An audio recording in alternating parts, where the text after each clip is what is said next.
You can come from literal nothing, like come to America without even a family. You can not only build a life, you can not only have a sustainable career, but you can find what you're passionate in if you just let yourself.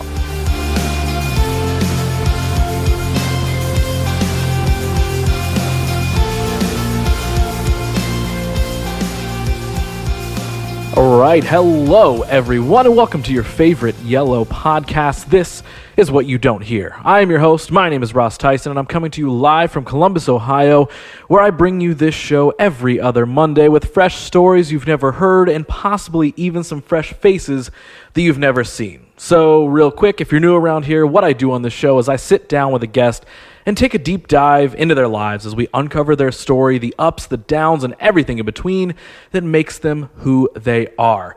And another quick reminder before we go any further that if that does sound interesting to you at all, make sure to super kick that subscribe button or choke slam the follow button wherever you're listening to this to keep up with each new episode. And of course, if you like what you hear in today's episode, please share it around the internet. It's as simple as screenshotting your phone, tossing it on your story, tagging me, tag the show or the guest, and spreading the word.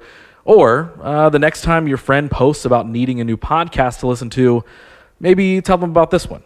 You know, word of mouth is the only way that this thing is growing right now. So as always, any and all support is welcomed. So without pushing it off any further, let's get into it. I've got a fun episode for you this week as I sit down with my friend Ehab, who is a singer, songwriter, and frontman of the band South of Eden, whom you may have formerly known as Black Coffee here in Columbus.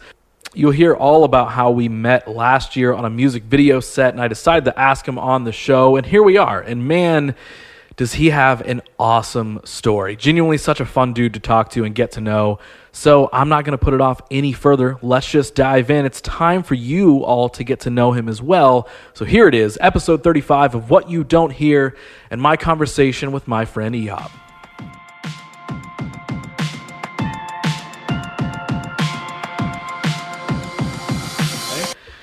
Well, dude. You're a great host. Are you ready to do this? I'm ready, man. Ready to make this happen? Cheers, yes. Ehab, welcome to the show. It's such a pleasure to be here.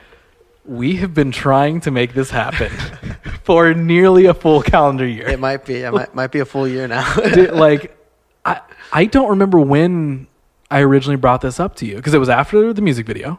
Yeah, it was definitely. So yeah, that's where I met you. Which okay, so maybe we're coming up on a year, because that was in the summer sometime, right? Yeah, so when was that? Was that July? Might have been July. Yeah, because or did the song come out in July? I can't remember. I can't remember. Either way, almost a near calendar year, dude. I'm freaking trying to make this happen, align schedules, get all this stuff. And here we are. We talked pre-pod about the fact that both of us actually thought that we ghosted the other. Yeah, man. The last time we tried to do this. We both were super nice guys. We're like, man, he must hate me now. We're like, dude, I don't think I answered his last text. There's no way. I'm scrolling back through. I'm like, who do I want to get on the show for this next recording session? And I'm like, I want Ehab. Oh my gosh. And I'm like, wait. What happened the last time we tried to do that? So I look back, and like I said, the last text was you being like, yeah, dude, so whenever you want to figure it out, let me know. And I never answered. Dude. I forgot that I was the last person to text. I wasn't sure, and I had no idea where that text was in the chain. And I was just like, man, he probably does not like me. He probably doesn't want to ever talk to me again. And we had only met that one time at it was the video for The Talk. Yes. Is the song, The Talk. Yep. Yeah, which is so much fun because we met on a music video. Yeah. Shooting a music video for your band, South of Eden, right? That's us. Now we can dig into all of that and the history of that and where it's been, all that sort of stuff. Yeah. But that's kind of the thing, man, is I feel like I've told you this via text. But even though we were in work mode that day, like when we met, of course, you're busy being the front man of the band, making sure you look cool and do cool things on camera. I'm making sure you got the hair out. I'm making sure everything looks cool on camera, directing everything, whatever. Yep. But there was still the best way I can explain it, and I'll give you some praise here, is you had an aura about you. Where you were just enjoyable to be around. Thank you, man. I appreciate you saying that. And we literally talked a little bit. Yeah. And it was more so communication of hey, in the next scene, let's do more of this or less of this. But you were so receptive to feedback. You were asking questions. You and the rest of the guys in the band were super easy to work with. Thank you. And that made a lasting impression on me. And I was like, I need to get to know Ehab better. That's so kind. Luckily, I've got a platform called a podcast that we can do that on. So, yeah, from that moment, I think I asked you that day. I was like, would you ever be down to do this whole podcast thing? Which is funny because I was worried that, like, I didn't want you to think it was like a music press blog or something. Well, right, and I had no idea where I'm like, oh man, this dude Ross has a podcast. I'm like, oh crap, and it's got a cool name. So it was like, it was one of those things where I had no idea what it was going to be until I listened to your podcast, and I was like, this is a sick podcast. I love that. I already wanted to be on it just because you were such a pleasure to work with, you and your whole team. I mean, you guys killed it, and just as easy as we were to work with, you guys were a pleasure to be around. So it was super, super easy to work with you guys. I love to hear it, man. Well, I'm glad we're freaking here and making this happen after all this time of like, want him on the show. I want to be on the show. I don't know who answered the last text. Oh, yeah. But we met at a music video set. Now we're here sitting down. I'm stoked to get to know you, man. Because literally all I know about you is you're in a band called South of Eden. It used to be called something else. I don't know if we'll dig in how much we can dig into that. I don't know if I'm jumping too far ahead. There's no censoring here. But that's actually a good thing for you to know. You can say whatever curse word, anything you want. I know a lot of people are like, what can I say? What can I not say? Yeah. Say whatever you want. Great. But that's all I know. I know you're the frontman of a rad band, and you were fun to be around on a music video.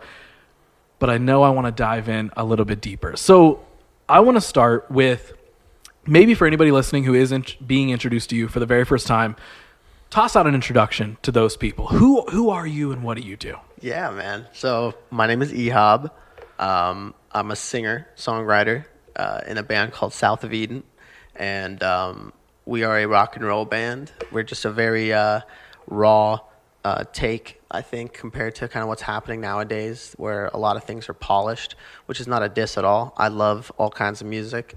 We're kind of a more raw take on that kind of stuff. So, I think that the best way to kind of describe who I am is just an unfiltered, raw singer. Yeah, So I kind of just want to dive straight into the deep end here. Yeah. Where did music start for you? Where's the love of that come from? Was it, was family involved in music? Did you just come across the right CD at the right time as a teenager? Take me back. When did music pop up in your life? Yeah, so, I mean, music for me, like, it's like my earliest memory is music. Like, when I really think about, like, my earliest memories, it's a specific memory of, like, me figuring out that I could not only use pots and pans to bang on, but I could use cardboard boxes. And I was very, very young. I was probably 3 years old. So it's a very early memory. But I just remember, like, for some reason, the sound of a cardboard box and a pan and being so amazed, like, oh my God, because my mom would, be driven nuts by me, pulling out the pans from the bottom cupboard and banging on them the whole time. But I figured out that there's these two different sounds now, this hollow sound and this dinging sound. And I was obsessed with drumming when I was very, very young. And, there's a lot to unpack here, but I was born in Jordan. So this was happening in the Middle East, where drumming is a hand drum in the same way that you've probably seen like tribal African drums that they kind of put between their legs. They're kind of big. They're made of like, an animal hide that's kind of wrapped around wood or some sort that they've kind of handmade. Yeah. With all the beautiful colors and stuff. Things very similar to that, kind of a smaller scale that you kind of put on your side. If you look up Arabic drumming, you can totally see that kind of stuff. But that's kind of where I started. That's really where music was. And that was because of my culture. People were so into that kind of just beats and, belly dancing and stuff like that. So I was introduced to that immediately in my life. And like the next significant memory is a huge leap. I was already in America for years, and I found Michael Jackson, which people have so many thoughts about, and I understand. Listen, I'm going to interject real quick. Obviously, there's like now Michael Jackson is like a touchy subject, but oddly enough, well, this is not a great thing to say, but as a child, I was a huge fan of Michael Jackson. I loved how he entertained. Obviously, I loved the music, but I loved everything about it. So I'm with you on the like. I will back you. I'm with you. Like, also was a big fan of Michael Jackson growing up. When people ask me about like, well, what do you think? I'm like, I literally don't think about. And I hate that surrounds it, but regardless of the fact, I love his music, and that's where I come from. You can remember the good things. Exactly so, right. Sorry, I interrupted you and we you're trailed good. off. So you're good. So yeah, we'll touch on, we'll be circling back to my childhood and all that kind of stuff. But more or less, by the time I was about 8 years old, I found Michael Jackson, and the things that were happening before that were like me being in a music class in elementary school, and because I had to take ESL and I had to take all of these classes that were second to the regular classes that we had to take in elementary school, like speech and ESL, which is English as a second language. And I was learning English. There was a lot of times where I would be waiting in a room for a teacher to come in, and one of those rooms was the music room. That's like where they happened to hold one of the side classes for learning English. And there was a xylophone there, and I remember just like hitting the different things on a xylophone. A xylophone set up just like a piano, and I just remember like the most satisfying feelings from that. I remember messing around on a piano that was in that same room, and that room kind of got me going. And then I found Michael Jackson, and from there it was like, oh my God, I want to dance. I want to dance and sing. I want to be this kind of like, I don't just want to play music, though I knew I did. I want to be like a performer. I want to entertain people and captivate people, in the same way that he did, because he had such an amazing show. It was a rehearsed, like it's very different from what I do. And although I'm very influenced and captivated by him, it's not what I do at all. Each one of our shows is totally different, in the same way that like a Zeppelin or a Prince or bands of that esque might do, where Michael Jackson had a polished performance every single time. So yeah, that amazed me. I knew I wanted to be a performer and not just somebody that played an instrument in the background or something like that. And from there, I picked up an old guitar that my mom might have gotten me when I was like 5, some piece of crap thing, and I just started messing around on strings. They got me a little keyboard when I was younger. I kind of picked up all these childhood, things that I had, and I was just messing around on those. And so that kind of is what got me started, if that answers that question, of how I got started and what pushed me into this interest.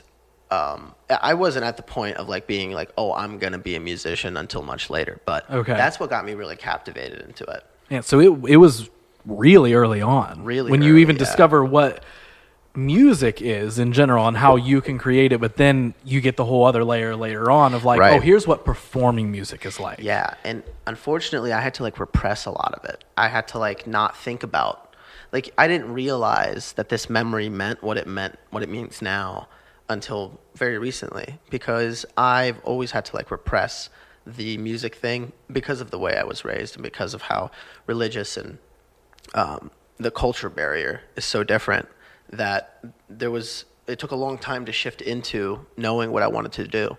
So I always say that I was cursed with being like book smart. Like I was really good at school for no reason, like just like, I don't know why, but I was like all the AP classes, like all that kind of bullshit that like doesn't matter at all to me, for whatever reason, I did really well. I graduated like top 60 or something of my class of 600. So like my mom was real proud. I didn't realize at the time, but I didn't give a fuck. Like it didn't matter to me. It was like, oh yeah, like I will be a doctor. Like that's what I was raised to be. Like my whole family. So I'm sorry, I'm gonna ramble. But if you go back, when I was born in 97, and I was born in Jordan, and in Jordan, everybody's raised very Muslim. It's a very Islamic state, and I'm still a Muslim today. I love Islam. I love all cultures and religions. I love to study them. Actually, I think it's amazing. But I was raised in a way that you have to not let music into your life, because music will cloud your judgment. Music kind of clouds your heart from God, because it will consume your life. And it was never even put in a bad way. It's not like it's a bad thing that will consume your life. It's just that you can't make time for both, which I didn't understand. I was like, okay, whatever, like I'll still pray and fast and go to school, and I will be a doctor, just like you tell me, and because that's what my parents told me to do, and so that's what I did until I met Nick, which is a mutual friend of ours. Yeah, man. So Nick changed my life. He was the guy that kind of told me that hey, you have something, and I want you to have that thing with me, and let's write music. Just stuff that was not I would never think of that. I'm just I got to go to school, and then I got jazz band, and then I'm gonna go home. And I did musical things in school like clarinet and crap like that, just side projects, whatever it is for your electives or whatever points you're trying to get for whatever. You can tell I haven't been in school in a while. But I met Nick, and he really helped me kind of center what I was doing musically, if that makes sense. Wow. Okay. Yeah. Man. Okay. Sorry, I'm gonna ramble a lot. No. I'm first really off, fucking high. If anybody's wondering. First off, you can ramble as much as you want. This is the place for rambling and storytelling. Hell yeah. Second, there is so much I want to unpack in there. Dude, there's so much. So, okay, so I for sure want to come back to the Nick thing. Yeah. 100%. But take me back to Jordan. So what was growing up like for you? So it was a short amount of time because we ended up in America, I think 2001. So I was only there for 4 years. I did have the privilege of going back there all the time and when we would go back for about 3-4 months during a summer vacation. So growing up in Jordan, my memories of it were early preschool, very early friends, just kind of those kid memories of your grandmother when she was young. Everyone kind of has that early memory, but it felt like I was always in Jordan because so what happened was I was born. We lived there for about 3.5 years before my dad's cousin moved to America, and he just kind of wanted to I'm gonna go this land of gold, land of opportunity. I want to go live the American dream, and he went and found a business in selling phone cards, and long story short, phone cards is before Skype and all this kind of stuff, you'd have to type in a toll-free number, scratch off a PIN, and type in that PIN. That gave you 90 minutes. Now you can call internationally. So if you're an American, a lot of Americans are immigrants. So they have family that are across seas. So they call across seas very often. Great business to be in before internet, real internet. But so by the time I was 4, my dad decided that he was going to go out there as well and, look around and see if what my dad's cousin was saying is true. And he went out there for about 2.5 months by himself, loved it. He was like, this is amazing. This is what I want for my family. So my mom sold everything, and she was pregnant at the time with my little brother. And so, she sold everything. We said goodbye to our entire family, both my mom's side and my dad's side, and we flew back to America, or we flew to America for the first time.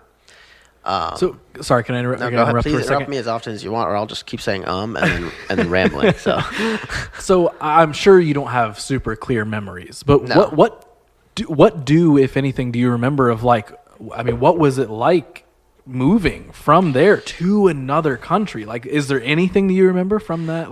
My memories of the move are not there. I remember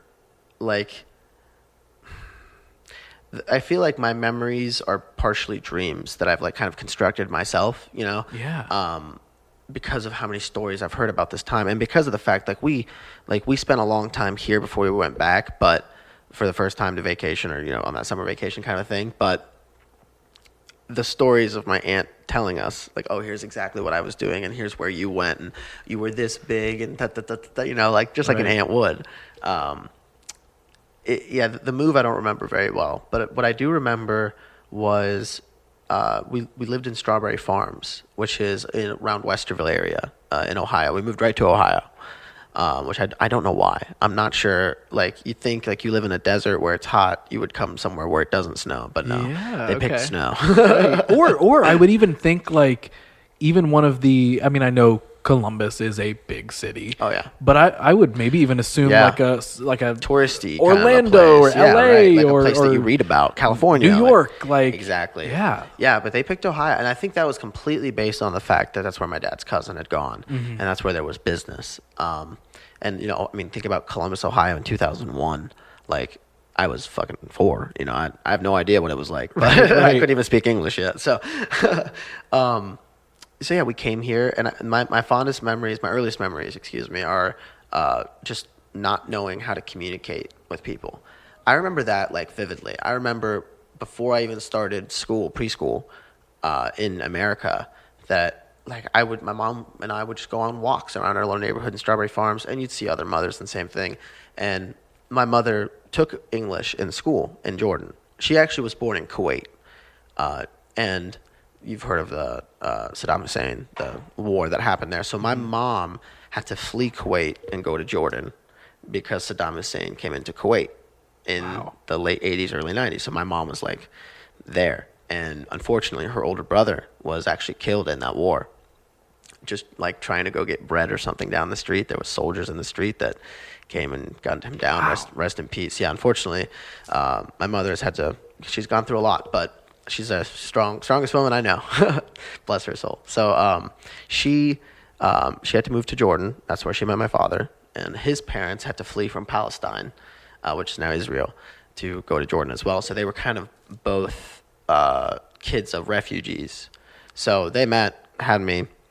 We moved to America. I can't talk to anybody because I don't know what the hell anyone's saying. I start school, and that's where I finally start to like pick up English. And when you're young, like you pick up words really fast. Like there's videos of me, speaking mostly Arab, and you're 4, so like what is speaking at 4? But speaking like whole sentences of Arabic and then just English words will pop up out of nowhere of me just kind of learning how to do it. So yeah, those were my earliest memories. That was my mom was pregnant at the time and was just about to have my older brother. Yeah. Okay, so you come to America, conveniently pick Columbus, Ohio. Yeah. So here we are, still here. I didn't pick it. But I love that this is where we ended up. Yes. So what then, and even if we jump around a little bit, totally fine. I'm sorry, everybody at home. Just smoke a blunt, take a little edible, and ride the train with us here. I love it. I love it. So we can totally jump around. Like, what does school become for you? You said you were book smart.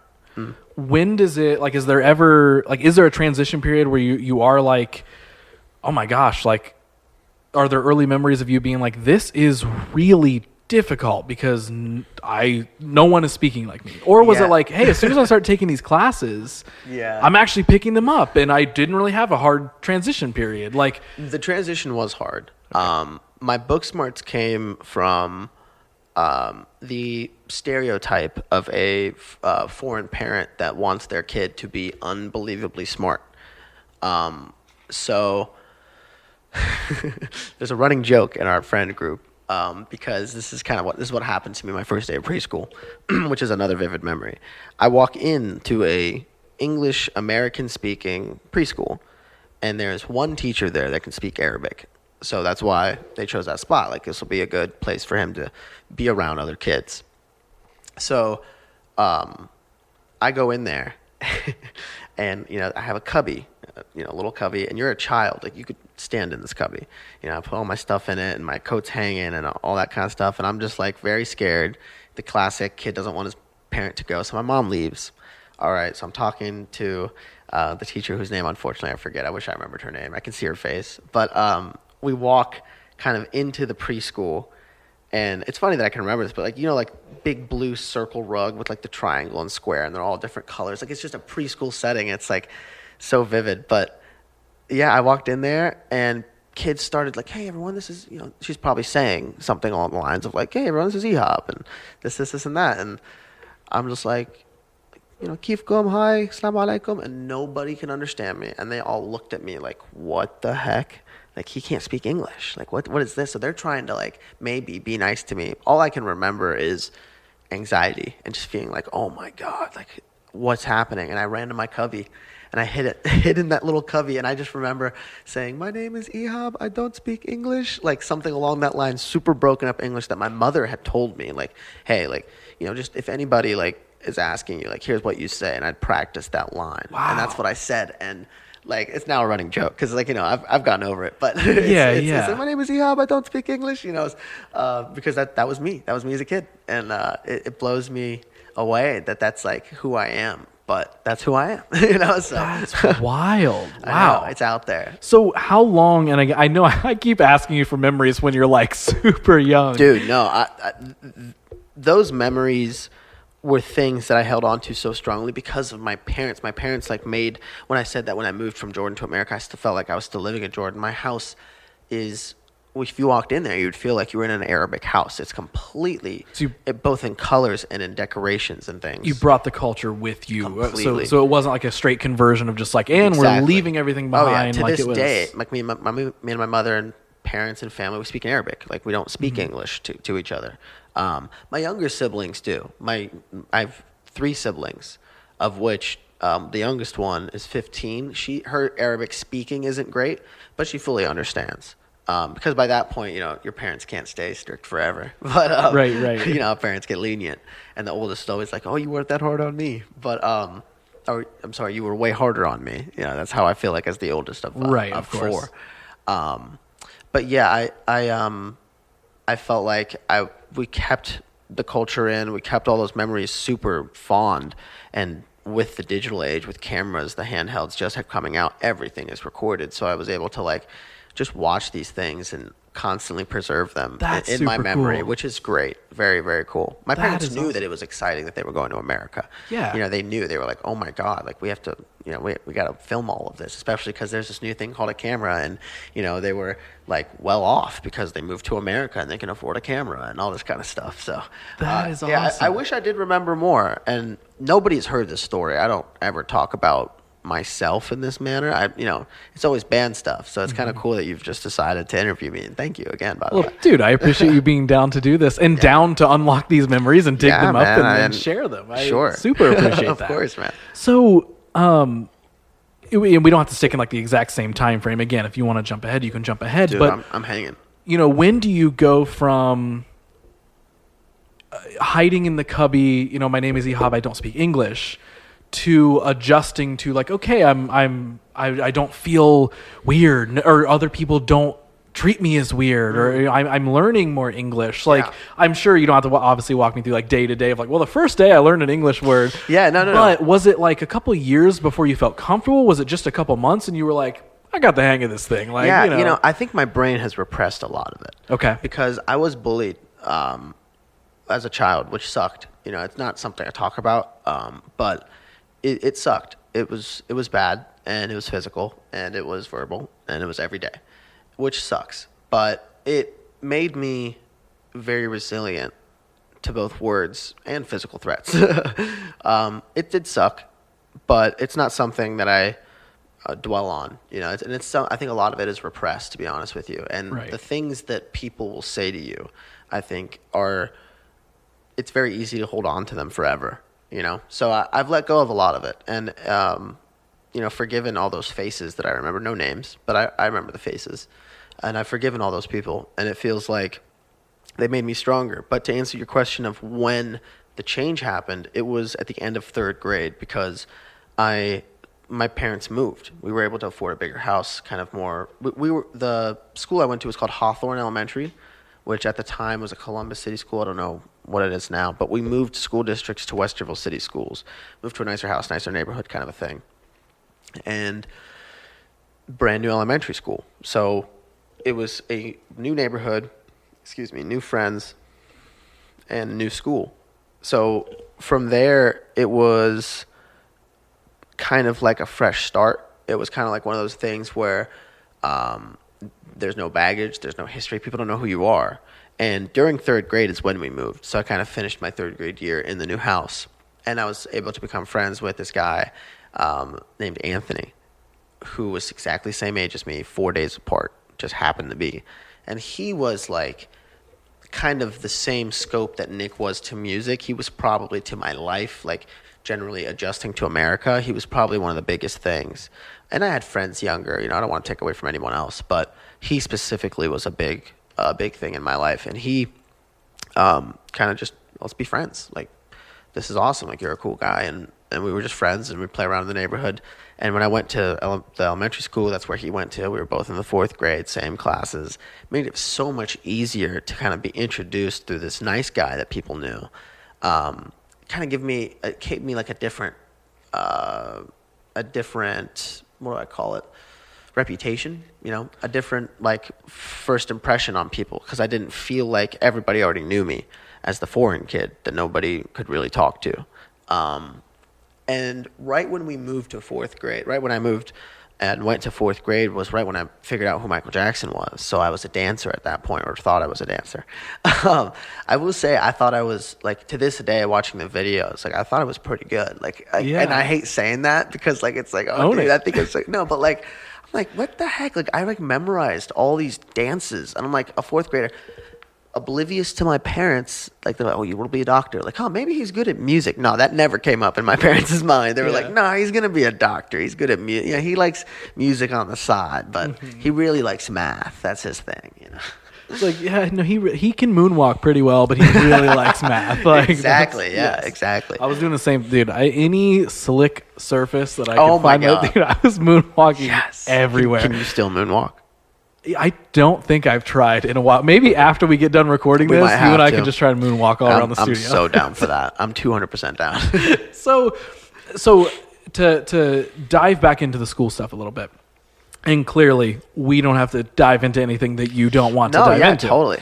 But did like the bullying stuff, how, like, did that at all? Of course it sucked. So we're not going to pretend like it doesn't suck. Oh yeah.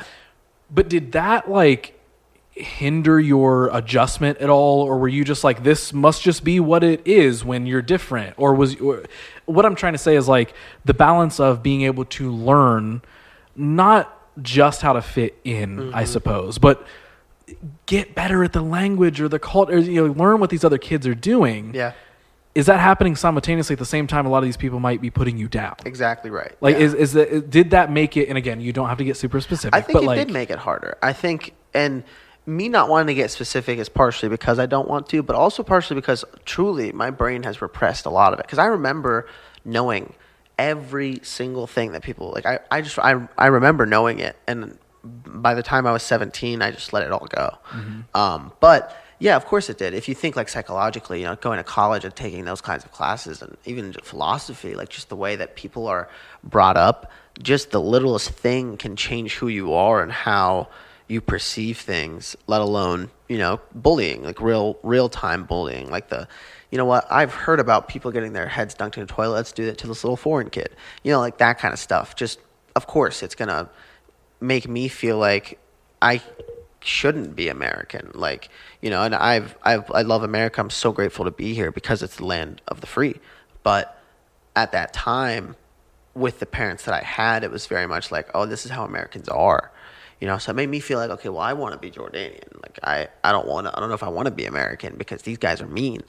So it did hinder it because I didn't know if I wanted to learn English, And that's literally even kind of why I was asking. Because, of course, anybody's story that involves bullying, yes, that sucks.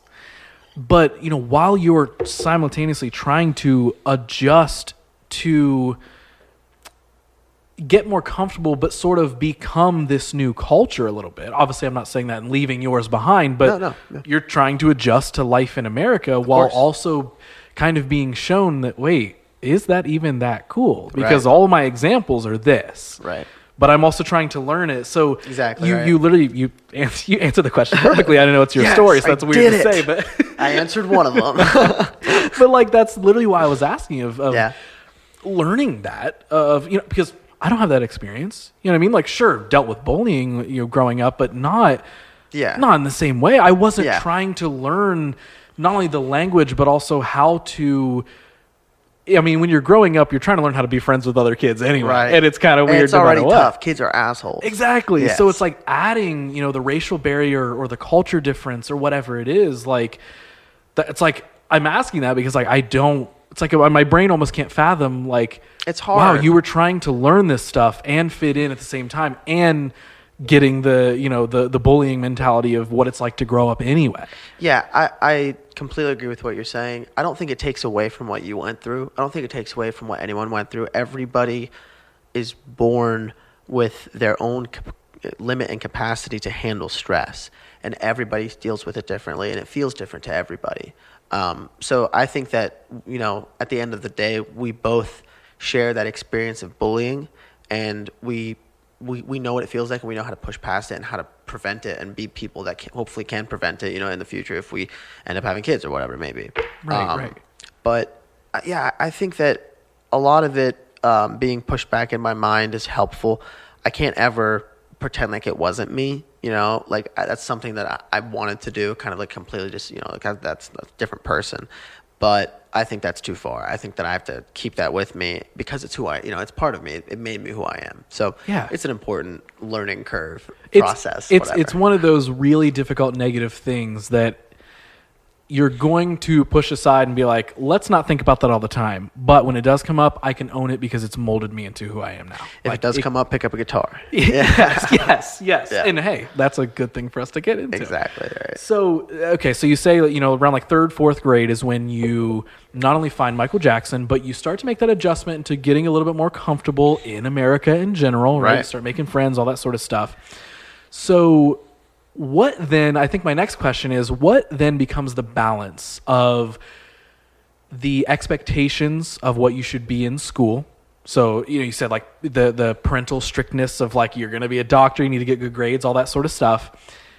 And your balance of just growing up in general and finding yourself and finding like, listen, I do love moonwalking maybe more than I love math, even though I'm really good at math. Like the two M's. Moonwalking and math, you learn them hand in hand. It's so hard to choose between them. That's everyone's one of their big life choices in life growing up. Man. You had to pick moonwalking or math. What a hard one. Maybe not anymore. Now it's like math and an iPad or something. Math and YouTuber. God, who knows nowadays. It's a whole nother thing. Oh, those kids. Those darn kids. God damn it. We're old. But yeah, so sorry, your question is the next transition kind of into music. Yeah, you're starting to, again, I know you're only in 3rd or 4th grade, but you're starting to find a little bit more of who you are. You're finding this interest in Michael Jackson, entertainment, performing, music, but also still have these expectations of, I'm assuming like, we need straight A's. Like you gotta do great in school. 4.0 or die. Yeah. Like, so what was that like? Like, was there a weird balance there? Or was it like? So that's a good question. Okay. Yeah. So I see what you're asking here. So in that transition, my rings are going to hit the table every 10 seconds. I'm so sorry. It's totally fine. Hands up. All right. Moving in the middle of 3rd grade to 4th grade and having Anthony to help me integrate into the new elementary school was awesome. Nick Freddie Ann, the current bass player of South of Eden. Not current, like he's leaving, but he just happens to right now play bass. Hey, someone could be listening to this a couple years from now. Maybe he's out, so now they understand. No. He's a great guy. And you'll know here how much I like the guy. He was at that elementary school that I moved to, and I was the new kid, so you get the good old put him in front of the whole class and, hey everyone, this is Ehab. Hi Ehab. Like later met these people at rehab, but nonetheless, that's kind of my introduction to Nick was, here's this guy that likes music. Like you can tell Nick likes music when you're in 4th grade and you're 10 seats away from him, because Nick doesn't sit like this. I'm sitting there like this. For people that can't see it, if you're not like watching, I'm standing straight up, like perfect posture, like my mom told me. And Nick's like, the greaser. Like he's like, doing the cool guy thing. And Nick's been cool since he was like 10 probably. But the dude, and I don't say that sarcastically, he's a cool motherfucker. He was just like somebody that I noticed very quickly, and everybody knew like he and his family play music. Like his dad is a drummer, like his little brother, he's got this older sister that plays guitar. So he's like the myth of the Freddie Anns. Like they're just like seriously, like it to me as a kid, I was like, oh my God, like this dude, knows music. And here comes the 4th grade talent show, and here's me signing up, going completely out of my comfort zone to sign up for a talent show simply because I had practiced Billie Jean, that dance routine. That's so sick. For like 10 times longer than this conversation a day. You know what I mean? Like, just, oh my God, hours and hours and hours of just watching him. Just fucking watching the guy do it just like him. Get the goddamn clothes. Get everything, make the clothes, whatever I had to do. And this is all, of course, on tape, VHS tape or whatever it is. That was those little, the little ones that look like cassettes in the old-time video cameras. Yeah. So there's the talent show that happens, and I do that Michael Jackson routine, and he and his siblings jam. There's no singer between them. Their instrumentation, they go up there and just jam. The drummer, who's Creed, Christopher, is like probably 6. They're all young as hell jamming up there. And I'm like, oh my God, I got to follow them up. I'm the next act. Michael Jackson, Ehab, So I go up there and I do my act, and it went over really well. And it was so crazy for because nobody knows my position. Nobody at that school knew that I was bullied. Like, I wasn't introduced as that. Oh, there's this cool guy named Ehab. Like, he likes to dance. It's kind of what it became very quickly. It's like, oh, this guy likes to dance, and Mr. Harvey, the music teacher, loves his voice in choir. It became one of those things, and it was like there was people that didn't like me because of the kid jealousy thing, and there was people that liked me, and that never happened. I was like, people like me. It's not just me and the 2 Arab kids that were in my ESL class. People actually don't. They're inviting me to things. I'm going to people's birthday parties now and stuff like that. So it was a big confidence boost for me. And from there, I went to middle school. And by the time I was in middle school, I'm playing violin. I'm playing clarinet. Still got a little piano at home that I'm messing around with. And I'm messing around with because people always ask me, what are we listening to? So I'm listening to Michael Jackson, James Brown. I'm listening to what my parents were listening to that was American. So it was things that were big enough internationally that could get to the Middle East. So that's why Michael Jackson was huge, because my parents figured out, they're the ones that kind of showed it to me.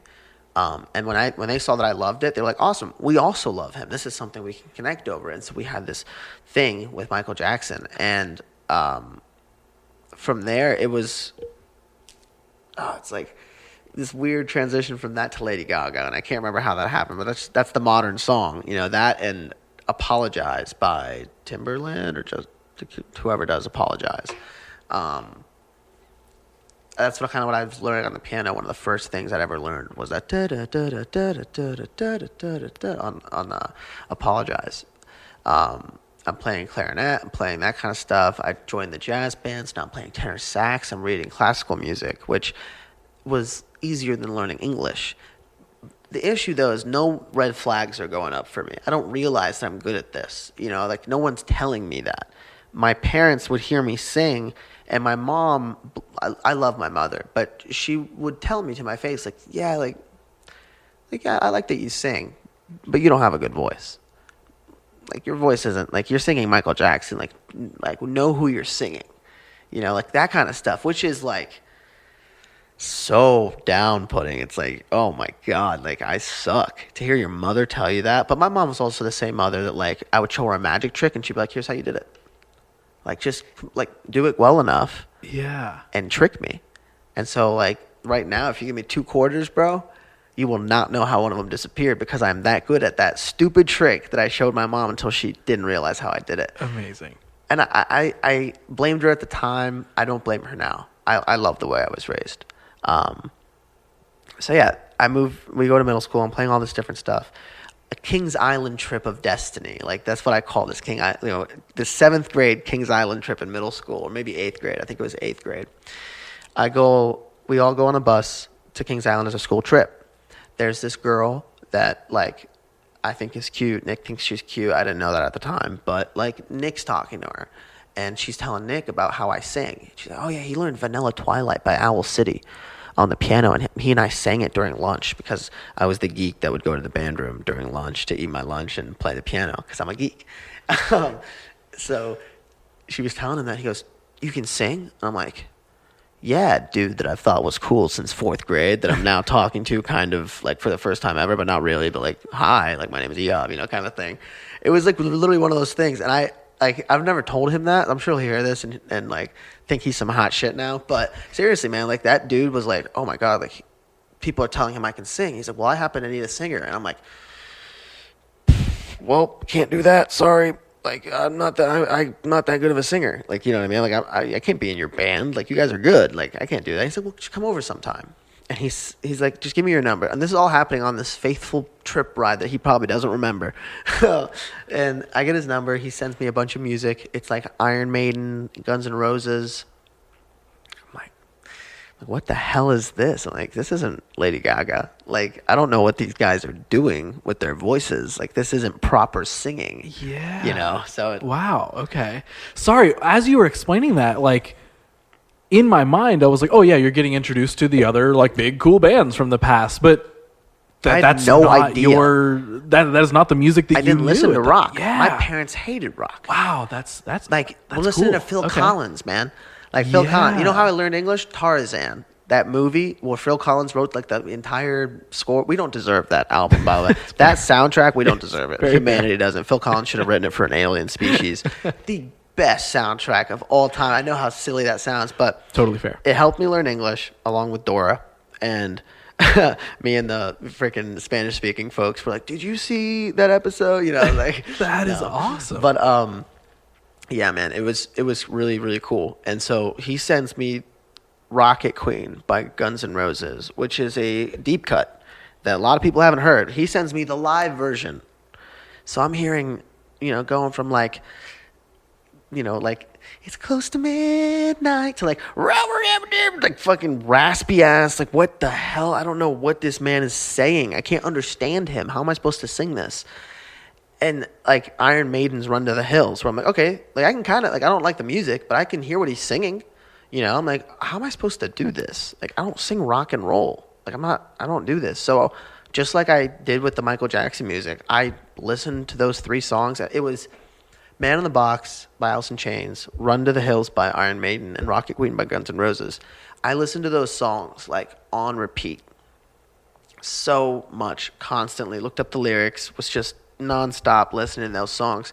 I think it was like 2 weeks or so, and I went over to Nick's house. Maybe it wasn't Nick's house, but wherever they rehearsed. And it was Nick and these 2 other guys that were playing guitar and drums, and they were cousins or something. They were like, all right, man, like, you know, what's your name? Like, my name's Ehab. And they're like, what the hell kind of name is that? You know, like, just like totally, they're older than me. They're like, here to shred my life, you know, like, oh, you suck. Like, you know, let's see what you got. And the first song we did was Man in the Box. And it was like, it was like meeting Anthony, you know, it was like this thing of, or maybe like the first talent show where everybody cheered. Their faces, I could tell, like, they really liked what I did. And they were like, wow, like, all right, you sing differently. Like, your voice doesn't really sound like other people's voices, which my mom told me that. My mom told me, like, you don't sound good. Like, you don't sound like the other people, which to her was a bad thing. And to the people of the rock world is like a godsend. Like, yes, you don't sound like everybody else. Like, come. And at the time, I sucked. I really did suck. There's videos. It's bad. It's not good, man. But they heard something. And so they I auditioned or whatever, and they let me in their band. And that was that's how I started playing music.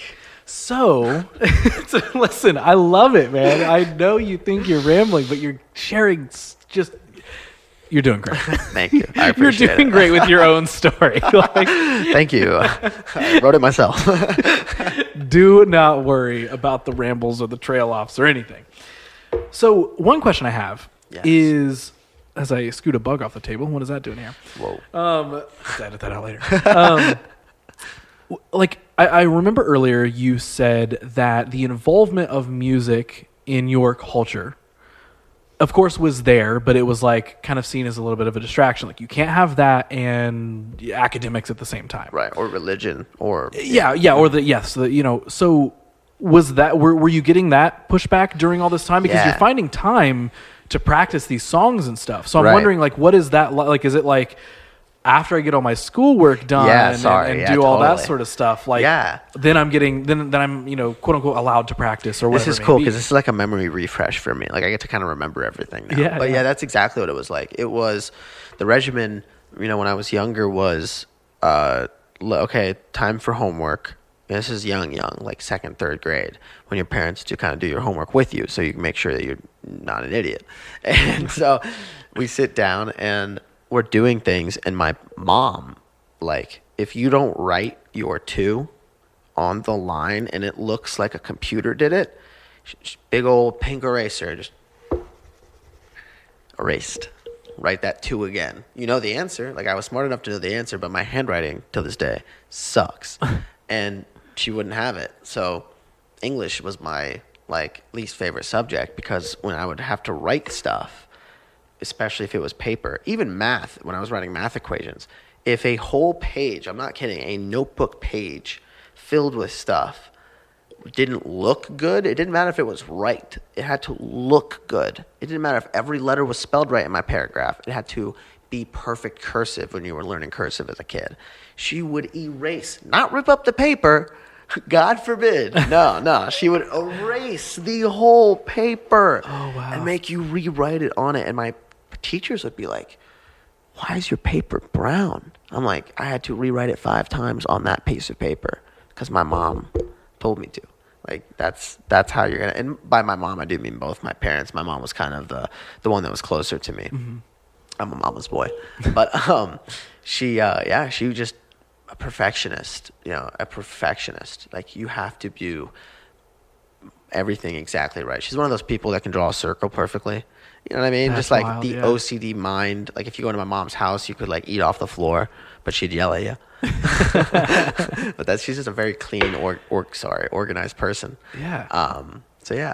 So So how did that transition and balance with the music stuff? That's because the question. When you get a little bit further into, like, when you're practicing and everything, I know you were starting to explain, like, that was kind of the no, you're good, man. You were starting to explain, like, that's the regiment of, like, I'm assuming it's like homework first, all that sort of stuff, and then you can get to the music stuff. Is that kind of how? It was like, all right, like, you can go to the basement now for, if go down there for an hour and a half and do whatever you want to do. And I'd be down there for 3 hours. And while my parents still got along, it wasn't an issue because, like, go as long as you want, go for it. And I would just be down there listening to the CD that they burned me. It's like, Come On, Feel the Noise, and Smooth Up In Ya, like horrible songs, kind of. Come On, Feel the Noise is pretty good. Smooth Up In Ya, not so much. But I'm trying to remember what else was on. There was like a demo that they wrote. It was like the first time I'd ever heard of someone writing a song. Like, oh, you guys wrote a song? Let me hear it. 2 seconds in, it's freaking amazing. You guys wrote a song. That's amazing. Enough. Like, yes, please, let me learn it. Like, you want me to change the lyrics? Like, no, you want me to do it exactly the way you want it? Yes, sir. Like, whatever you want me to do. I've never done this before. Learn one of their originals because that's all I had. And just a bunch of covers. And immediately, like, all of their parents are very into what they're doing. And I noticed that. Like, I'm going over to one of their parents' house because we're all like 14, 15. And they've also noticed that my parents were never around. Like, they would drop me off. My parents didn't park their car and come meet the parents. My dad can still barely speak English.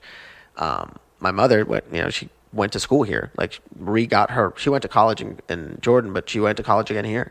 And, like, kind of, she's now an interpreter here. She didn't work for a long time until my parents split up, and so, like, she had to kind of go be the strong woman that she is. Mm-hmm. So, the transition of, like, me taking all those rock songs that they would give me and learning them was hard because of the fact that it was also during the time of, like, middle school to high school, and, like, you have to kind of focus where you're going to go to college. Now it's time to be a little bit more serious. So, like, my parents didn't kind of notice how much effort I was putting into it because I was always so ahead with my schoolwork. And again, I don't know why, but I was just really good at that. I was really good at just school. Like, the teacher would be teaching this thing that I knew. And I don't have a lot of memory because I refuse to, like, sit here and remember things that don't matter to me. Yeah. Because I just don't care. But I just remember, like, being the smart kid. Like, people would cheat off me. And I would, of course, like, fuck yeah, dude, $5. Like, right. Yeah, dude, what's up? Let's go smoke. Sorry. But yeah, that's how I got a lot of free weed back in the day. But regardless of the fact, it's something that came easy to me, luckily. So I had a lot of time to develop my other skills, which were mostly piano playing. I never thought I had to train as a singer. I never really did that until I started to take it really seriously. Yeah. But yeah, I played a lot of piano. I always had like a stupid little toy piano that I had in my house. I never had anything expensive or like professional grade until I was like 16. I got a Gibson Les Paul that I begged my dad for years. Please, I want a guitar. And he gave me like a $50 guitar that like one of his employees, so my dad came here, did the phone cards. He also opened up mini marts, so one of his employees would have like a broken down guitar, give it to him, $50, and he'd give it to me. And I'm like, yes, but this thing sucks. And Nick would make fun of me for having some stupid Yamaha. But yeah, man, that's kind of my breakdown on how I was doing that. I was also doing lacrosse, and I was doing soccer or wrestling or whatever it may be. So I was a busy guy in high school. Yeah. So something I want to trail off real quick on. But I want to come back and obviously continue. It's cool to hear your voice because I'm talking so much that I'm like, oh yeah, you're good. Ross, what's up, dude? So it's weird to talk about myself. I'm sorry. It's very strange. Everybody says it is. It's totally weird to talk about yourself. Everybody says. I'm like the singer though. I'm like, oh my god, I hate talking about myself. Ask me another question. Yeah, you're like, anyway, what else do you want to know? Everybody feels that. So something I want to trail off, little side tangent here, is. Do you feel like growing up with that structure of perfection almost, of, write it and then erase it if it's not perfect, what do you think that did for you? And I know I'm jumping way out of the timeline here, but what do you think that did for you as an adult? Do you see that as that actually gave me a little bit of like good perfectionism where I do focus on getting things right? Or is it like, that was just a part of growing up. I did it to get the homework done. And dude, I don't care about any of that stuff. Like, did any of that transition into now as an adult? You're like, I do kind of, structure things in this certain way because I did pick up this positive aspect of that. Or I know how negative it sounds. Like, there's a lot of negativity to my childhood. And it sucks that both me and my siblings had to go through that, especially because they were so young. But it all built me. It's all positive. Yeah, it just looks negative in the time. If you look at things microscopically and you're looking at something this close, like I can't even tell this is a microphone. But if I back away and I look at it macroscopically, like it's a total, like I can see the whole thing. It's a whole clear picture. And though time moves from left to right, it's always moving forward. It doesn't connect that way. It connects in these like big U's, like, oh, this thing actually had something to do with this thing over there. I'm making funny hand motions if you're not watching, but I definitely think that all that kind of stuff, and my whole band is probably screaming right now because the perfectionism of the way I write music is like, it's a weird balance because we are a raw band. We don't play to a click track. We don't copy paste stuff. We don't do all that kind of stuff. We just play real music. There's no tracks in the background. It's just me singing. And if I'm fucked up that night, I'm not going to sound the same as the night before where I was less fucked up. So, that's who we are. We're a real band. The perfectionism of writing music, though, when there's something in my head that I can't get out of my head and I need to hear it happen, it's hard for me to not have that happen. I can't like back away and be like, all right, let's see where it goes. Like, no, like we need this to happen. I need to, like, it might suck. We might not use it, but I need to hear it. Yeah. So that kind of stuff I think definitely came from my mother. The lack stuff probably from my father. I don't know, but you can see that there was a positive influence from those things. I think it's all positive, and that's exactly what I was kind of looking positive. for. Is like if you can get through it. I was lucky enough to get through it. I know that there's people that aren't so lucky, and rest in peace to all those people. And I understand. I get why they did that, and it's a hard thing. It's a hard thing, and I'm just glad I'm still here. Right. And that's even why I ask, because it is easy to get caught up in those.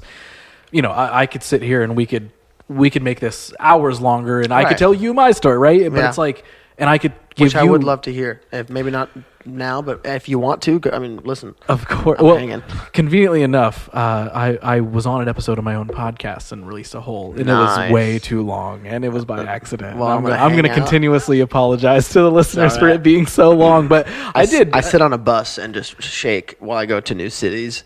That's like what Perfect. I do, so I can just have earphones in and listen to the if whole you want to listen to story. me talk for hours and get my entire story, it's out there for you to listen to. But the point being is, like, I could share a lot of similar things growing up. Not the same thing happened, but hey, this negative thing, or what you would normally look at as a negative thing, happened. But now as an adult, I can see how that shaped me in a different way, and I can see actually a positive skill or thought process or whatever it may be that actually kind of turned into. Exactly. Because I do think it's important to be able to identify those things and see that, like, while you're in it, of course, maybe as a kid you were like, oh my goodness, I don't want to rewrite this. Like, I guess I have to. This is the end of the world. Yeah. Nothing is worse than this moment. But like you said, when you kind of scope out a little bit from being in the moment to now looking back at the moment, or even when you're in a moment, being able to kind of step aside for a second and look at something for all that it is, I think it is important to be able to identify those things as, you know what, this might have sucked, but what can it or what did it teach me? You know, how did it sharpen me in some way? So that's even why I asked that. Completely. So back into the timeline here, you've now joined effectively your first band. Yes, is that Steel Raven / Judgment Days / Deadbolt? Oh well, Deadbolt had a slogan. Oh fuck, Deadbolt. God damn it, I can't remember. It was screw you. There it is. Screw you. Of course. How good is that, man? That is incredible. Book us now. yeah. You guys still playing chess? So you're in your first band, and now you've learned their first original song. Where does that go from there? Is it just an immediate, like, boom, we're a band now, it's awesome, I've got freaking school balanced out, I'm in high school now, like... It's never that easy, is it? Yeah, no, right. It's never that easy. So what is it, what's next here? What's next was Blake's, which is the guitar player of that band, his property gig. So we go out to Blake's property, which is just a couple of acres that he has out in, like, Chillicothe or something like that, his parents have, and we play our first gig. My first gig ever is in this big field to, like, just Blake's parents, basically. It's like maybe 6 people there. And, like, they are obliterated. Moonshine obliterated. Like, we are talking, like, they showed me the distillery or whatever they called it. I'm like, oh, my God. Like, some real good old rednecks, you know. We go out there and we play the show in front of these accepting, loving people. You know, for me, that's all. I'm nervous as hell. I'm so nervous to play this show in front of these 5 or 6 people that I have been hanging out with for 2-3 hours. You know, our stuff's just set up there. They invited their friends over, so maybe now there's 10 people. I can't really remember how many people were there, but there was not very many people at all. And there's like a pond. We're all hanging out. You know, good old underage drinking, and we're getting ready to play the show. And I'm so nervous, and I get up there, and I've got lyrics taped to my monitor. You know, like, we, like, brought all this equipment. I don't know where this equipment came from. I really don't. I have no idea. Like, I'm just a singer. I don't even have a microphone. Like, they have my microphone. I just go. I can't even drive, actually. They have to pick me up because they're older than me. So I'm literally just a singer, you know, my, like, very beginning. So we play that show. We play a show at the Tomato Festival, like a competition to open up for McGuffey Lane, which is a really cool band. They're originated from here. I can't remember any other shows, to be honest with you. I think that's all we did. I think we only did 2 or 3 shows ever. Maybe there was one in Uptown Westerville for 4th Friday. You know, so maybe there's 5 shows total. We played in a prison. Oh my God, nice. The memories. We played in a prison we played a 30-minute show. I don't know how. Like, Nick's mom is she teaches, like, Zumba and stuff like that, and I think she had one of, like, the maybe the guards or something at the prison or the jail, and they were friends. My son has a band. Oh, well, I think it'd be a really good idea for the inmates to get a little experience. So we went through like a 4 security tier thing, and we're all dressed up like Motley Crue. You know what I'm saying? Like hair's teased up, and you got like eyeliner on, and we're wearing like leather pants and stuff. And you walk in, dude. There's like, this is such a great memory. I'm so glad I'm remembering. I haven't thought about this in so long.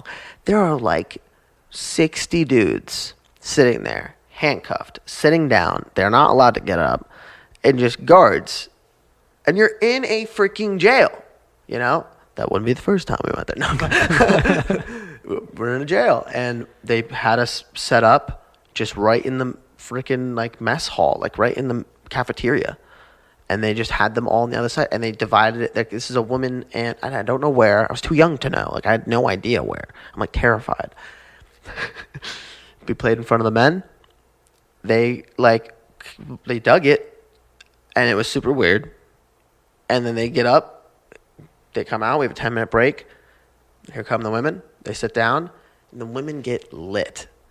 Dude, they get rowdy. Incredible. They get like real, like we're playing like Motley Crue, we're playing like Guns N' Roses, we're playing like their hits, you know what I'm saying? And they are getting rowdy. Like we had to stop 2 different times so that they could, and one person had to leave.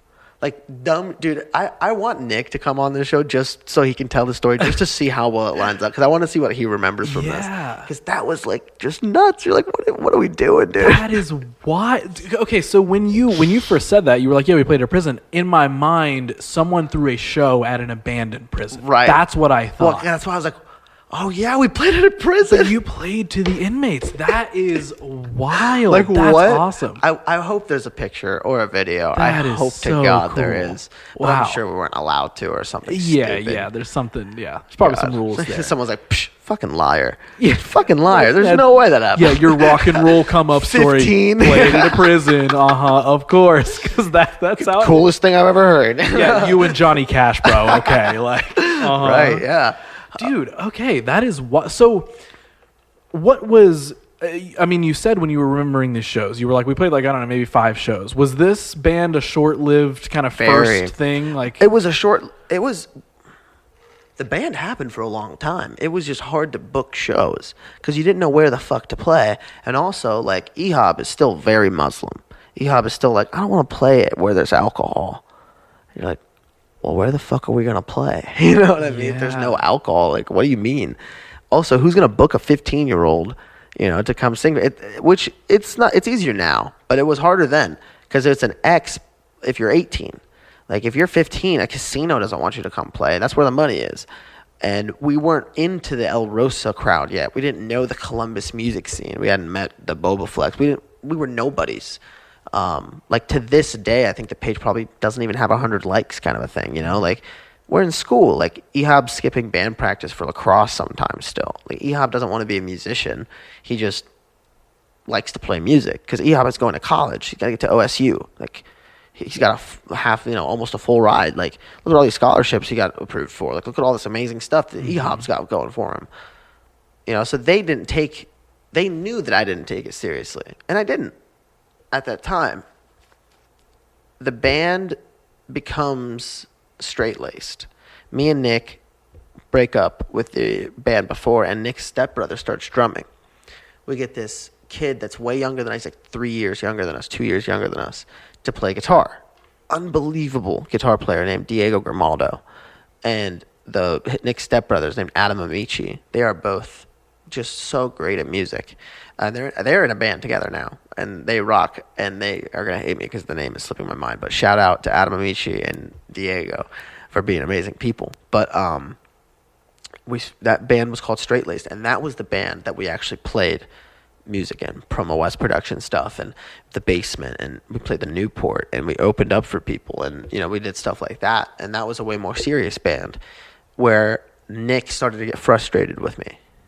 And it was dude, you're not going to wrestle, or not. You're not going to lacrosse, because Nick also wrestled. So, of course, that was fine. I could go to wrestling practice, but you're not going to lacrosse because we have rehearsal, dude. Like, what do you mean you can't come to a show? Like, we have a show. To me, I'm like, I can't go to that.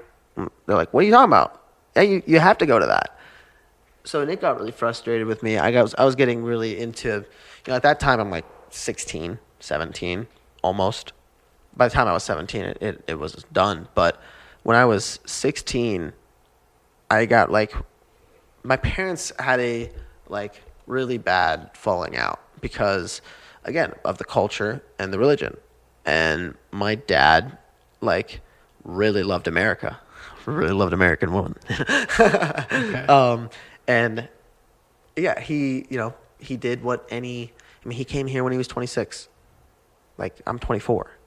My dad moved to America when he was 26. To America, not move. I'm thinking about moving to Colorado. My dad moved to a different country that he does not speak the language when he was 26 because he wanted a better life for his family. That shit blows my mind. But what was I saying? I'm sorry. I think you were explaining. You were starting to explain a little bit of the falling out of between parents. Yeah, so my parents had a falling out because of all that fun stuff, and that was really hard on me because I was raised to believe that we're Muslim. We don't do the things that Americans do. We don't cheat. We don't go to strip clubs or gamble. We don't drink alcohol. We don't smoke weed. We don't do that kind of stuff. That's not who we are. But turns out we're all human. Turns out we all make the same mistakes. Turns out everybody scientifically can be scoped. Hey, you know what? Actually, this is generally what a man will do in this situation. And there's people that have stronger faith and stronger willpower than others. So that devastated my mother because my mother this whole time isn't working. She left her computer engineering thing that she had going on in Jordan to be a house mom, raise me and my siblings, while the provider, my father, did not let her in on any of the finances, how a bank works, how to work a credit card. She never pumped her own gas.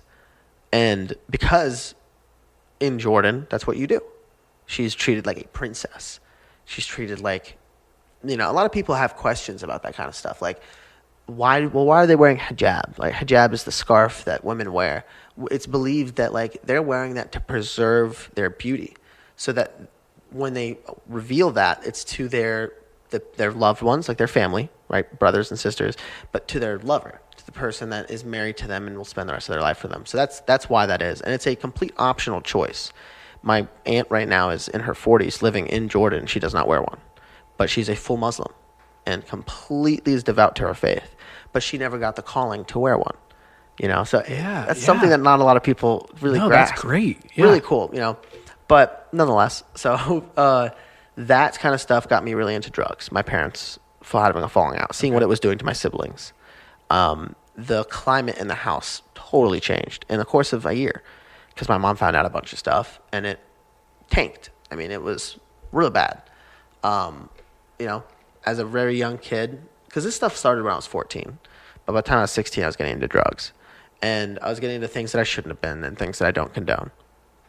But that also led Nick to be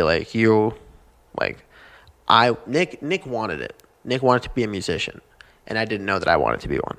And he knew that I wanted to be one, but I didn't. So I get Diego into trouble. He's younger than me. And his parents find out that he was with me. So Diego's not in the band anymore, which sucked because Diego was amazing. And we've played shows with Diego, and he's a great person. But that put me in a huge depression. My mom found out about what I was doing drug-wise, grounded me. Again, these are huge things that were happening while I was 17, junior in high school.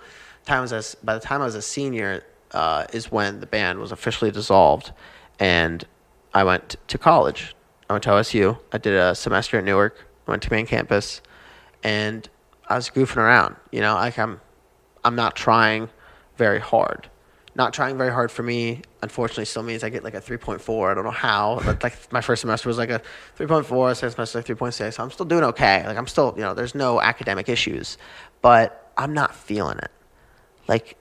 I'm not there. I don't feel like this is what I'm supposed to be doing. I'm seeing the same people I went to high school with, all great people. I'm going out and hanging out and doing things that I've always wanted to do as a kid. Like, oh, I'm on campus now. I get to go to the bars and hang out with the people and do all the stuff. But I wasn't like enjoying it, like the school aspect of it. I just loved the parties, not the school. And so, which was different for me because I always loved school. So I'm like, what am I supposed to do? So a year and a half of college goes by. In that time, Nick, when I went to college, went to Boston. He moves to Boston not to go to school, but to literally be like somebody that just works, basically a bum, like more or less, because he wanted to play music with great people. So he was a bum around Berkeley, is like my way of telling it, which I think probably sounds cooler than he was probably working at like Advanced Auto Parts and living in a tiny little apartment. But he met the Harmless guys. Okay. Cooper, John. Yeah. He didn't meet them there, but he went out there to be in a band with them. We had met them when we were straight-laced. We met Hollywood Red, which I don't know if you are privy. I remember, not like super privy, but I remember that. Yeah, so I'm sorry. I don't know why I said they met in Boston. But we met them during like Battle of the Band stuff when we were younger. Dom and John. And it was like, oh my God, like who are these guys? And then Cooper is in this other band. And we all kind of became friends playing the local scene together. And so by the time we graduate, they all went to Berkeley, and Nick followed them because Ehab doesn't play music. So I go to OSU. Funny story. Me and Tommy, who I'd never met Tommy, went to the same geology class and didn't know it. I didn't know it until I met him officially. I was like, you're that kid in geology class. And he doesn't even remember me being in that class, and I fucking hate him for that. We had a project together.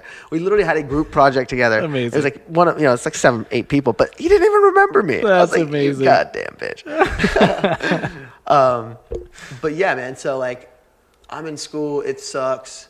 And Tommy kind of pulls me out of this depression. So each of these people that are in this band are huge, like pillars for me.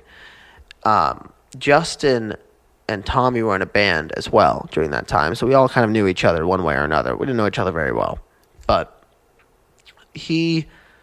Justin messages me and goes, hey, I'm at Berkeley. I'm like, oh, everyone I hate is at Berkeley right now because they're all playing music and I hate my life. So, he's like, but Tommy is still in Columbus. I know you all don't know each other, but the remnants of the band that I left, just Justin's perspective, the band that Justin left was still there looking for a singer. And easily a year had gone by since the last time I thought about music. So I'm like, all right, let me do this.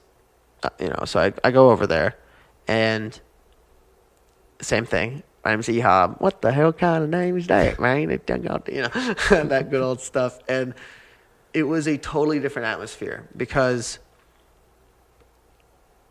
I had songs.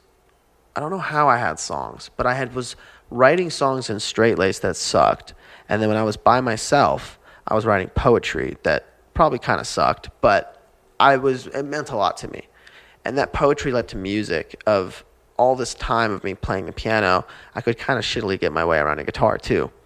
And I had all these little things. But when I got to this band, the guitar player in that band wasn't able to play some of my riffs. Like they were kind of hard for him, which to me, I was like, that's weird because you're playing all the other songs. I'm like, yeah, I know how to play those songs, but I just assume that I'm not as good as you. Oh, it turns out I'm good at guitar. Like, like, oh, okay, I'm good at guitar now. Like, I guess I've been playing long enough horribly, because everybody told me I was horrible, of course, Nick and Diego and all of them. That now I'm like, okay, so I can actually play pretty well. And Tommy and I just like synced up in a way that I hadn't synced up with anybody since Nick. I'm like, dude, you drum unlike anybody I've ever heard drum. And it's like really hard to do that because there's 6 drum beats, you know what I mean? And there's 3 things to hit. So to sound original is hard on a drum set. It's not like a vocal, everyone has a different voice. Well, Tommy has his own original way of drumming, and it's super cool. It's not anything that's out of this world, like in terms of like, oh, he's got this freaking double hand over the head technique that no one does. No, not that. But he just is Tommy, when he's drumming. He's a powerhouse drummer. So Tommy and I start hanging out all the time. We start just really building a great friendship. And he loves my music. And no one's ever loved my music. Nick told me that my music sucked. Diego told me my music sucks. Like, you're a great singer. You're good at writing melodies.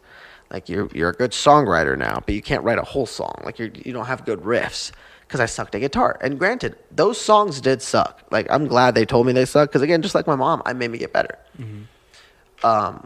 I showed Tommy these songs, and he's like, man, I wish Justin was here. This dude, Justin, I know you've met him, kind of bumped shoulders with him, bumped elbows or whatever, but he is unbelievable. He's out of this world. Like, he's the third freaking musketeer. Is that what it is, the Three Musketeers? Yeah, cool. Yes, yeah. My American references. No. But he was always talking about Justin, and we're in this band called Electric Dream Machine, me and Tommy and these other two guys, and it was a great band, a lot of fun, very talented musicians. But one winter, Justin comes home for break. And Tommy's like, you have to get over here. He's only here for a week. Like, come over and jam with this dude. Like, let's not even jam. Let's just hang out. Like, you got to meet Justin. I'm like, all right. So I go over, me and my best friend Tommy, because Nick's still in Boston. Go over to Justin's dad's house. Justin's dad is a firefighter. He's never home. It's like probably 11 o'clock when I show up. So middle of the night, I walk in. I think we smoked first. I can't remember, but we're all, we love our greens, but we're all talking, and we end up going downstairs. And we go downstairs. Tommy's big blue Vista Light drum set is set up, and Justin has like this crappy Line 6 piece of garbage amp, because all the stuff's at Berkeley. And they're like, hey, check out this riff. And they come in with this pentatonic blues thing that's a song called I Barely Know Her. It's our biggest song to this day. And when they played that song together the way they did, it was like every hair stood up on my body. I felt like I was like trying to narrate what like Slash's book said when they formed the band. Like, that's what I literally felt like. I was like, this is like the most stereotypical thing to ever happen to me, but it's like amazing. Like, there's literally lightning going off in this room, and I'm like the guy with the bottle trying to capture it. You know what I mean? Yeah. Like, holy crap, what was that? And all they had was the riff and the groove. And I just knew in that moment, I was like, this is a different thing. Never heard anything like this. I've never felt the way I felt about a drummer and a guitar player the way that I feel right now. So I pick up a guitar and I learn the song. And Justin's like, you learn the song really fucking fast. He's like, you can actually play. Like, you're a musician. I'm like, thank you. I like to think so. Because Justin is an educated musician. You know what I mean? Justin like knows his shit. So like for him to tell me that, these are all things that are continuously boosting my confidence. Like, meanwhile, like background, like I'm in a toxic relationship, just like everyone's gone through, right? I was unfortunately going through a horrible time with that as well. So from there, I meet Justin and Tommy. We're jamming out every fucking night. And Justin decides that he's not going back to Berkeley. Like, he just came for a winter break, and he canceled the next semester. He's like, I'm going to stay here. I'm going to go to OSU. I'm going to skip this semester. I'm going to go to OSU and finish my credits there because you guys are unbelievable. Because when I went to that jam, he showed me I Barely Know Her. I showed him Monica. And for fans that are listening, they know these songs. But these are, like, I wrote that riff to Monica. He wrote the riff to I Barely Know Her. And he's able to play my stuff. I'm able to play his stuff. And we're just riffing off each other. We end up writing music on the spot. And our whole first album was written in that basement in like a week and a half. Nuts. That's awesome. Another level of like, euphoria and experience with people. I never connected with anybody as well. Yeah. Okay, so you find that breakthrough moment that kind of solidifies for you, like, okay, maybe music is the thing I'm supposed to be doing. Leading up to that, and I don't want to take us back too far in the timeline, but you said there was like a year without music. Yeah. Kinda. Yeah. Where I think you were probably doing the poetry stuff. I was kind of writing. But it was like sort of, there wasn't like you weren't actively in a band. It wasn't, and that was college time frame, right? That was college time frame. So, and obviously we don't have to like dive super deep, but what is that time frame like? Because I know you kind of said that's during probably like depressive period, like totally music isn't there. It has not reared its head to now we know it. There's a light at the end of the tunnel of like, hey, thank awesome. God. You have this awesome jam session and you're sitting here today. But what was that time frame like where and I'm just going to assume some things here and then I want you to tell me everything. Yeah. Are you sitting there like, you're doing some poetry, so you're still like, kind of like artistically feeding yourself a little bit. You're still, I'm sure, dabbling in music a little bit, but there's no active band. Are you also in college like, yeah, I'm just getting through, but you're also feeling unsure about like, I'm sure that you weren't like, yep, I'm just doing this thing. It's time to be a doctor. This is it. Like, so was there just like kind of a whole, like every angle coming at you was just like of unsureness where you're just like, man, there's not like... It's when I realized I wanted to be a musician. Okay. It's when I realized that my parents are just human beings. This all happened at the same time. Nick went to Boston. My parents' relationship fell through. And I was kind of left alone. And so, being somebody that just went to college, I moved out because the house was on fire. The house was draining who I was as a person because it was taking, like, to be physical with your own father is horrible. To be verbally abusive with your mother is horrible, especially when you're by yourself sitting and you're like, why did I say those things? Like, I yelled at my mom, and maybe I sound stupid because a lot of people get frustrated with their parents and they go off, and a lot of people don't answer their mom's phone call when their mother calls and they're like, I'll call her back later. I would just always take my brain to like, what if that's the last phone call? Like that kind of stuff terrifies me. And so looking back at that now, it makes me treat my mother like a god because I hate that where I was at that time made me lash out in the way that I was because I blamed them for what happened to my siblings, which is they were all younger and they all went through the exact same thing I went through. They didn't have the same luxury of a beautiful family loving childhood, a dad that was still faithful, still financially good, all that kind of stuff. They didn't have that. So that was tough. That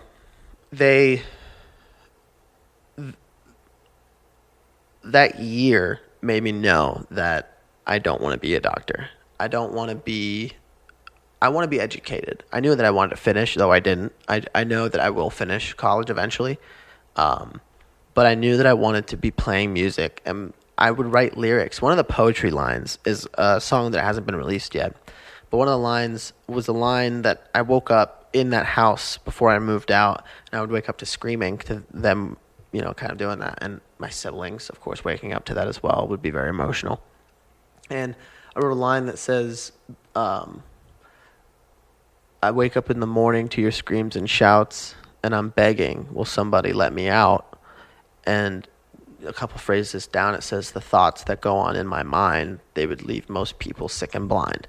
And it's because, like, that time frame, that period of time, just felt like I was trying to carry the weight of the world. It was, two younger sisters and a younger brother that can't process what's happening because they can't know that their father did what he did. Because that would ruin, just like it ruined for me, it would ruin this picture of you have to be a perfect person. You will be doctor. That's going to be the title of my book, You Will Be Doctor.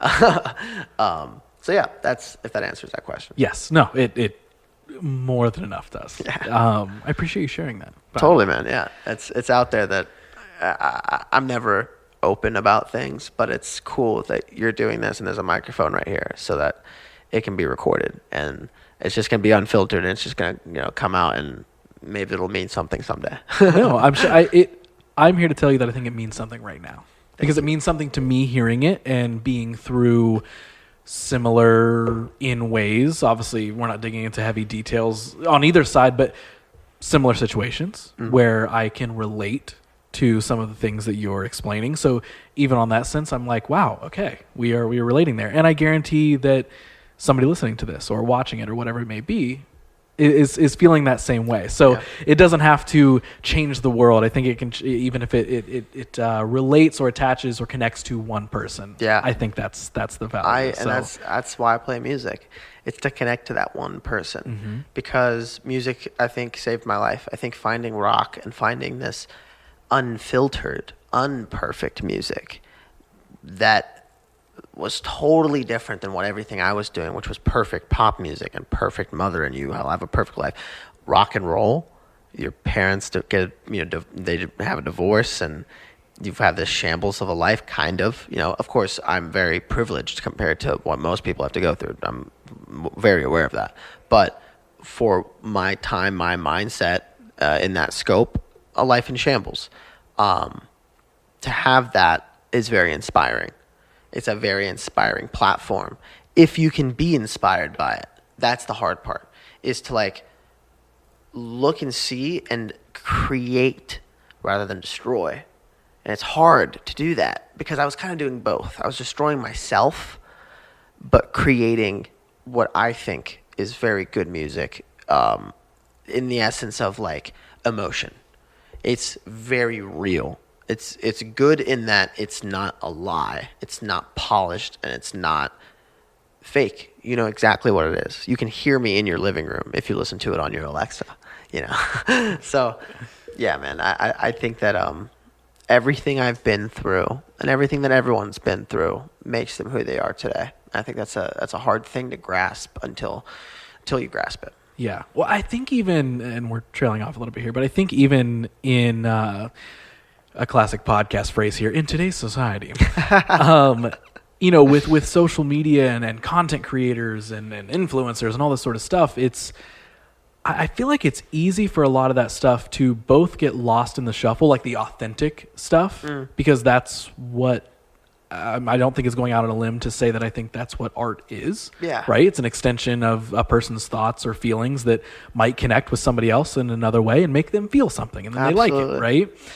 I think that still exists, but I think it's I don't know. What do you, I'm going to ask you, do you think it's easier or harder to find now? Authentic art. Do you think there's so much maybe fabrication, or is everything actually an extension of somebody, whether they're kind of faking it or not, and you just it's up to you of what grabs you in a news feed or something? Am I making sense with any of this? You're completely making sense. Okay. That's a great question, because and that's why I love freeform stuff, man, is it's hard to write down a good question. It's hard to write it down because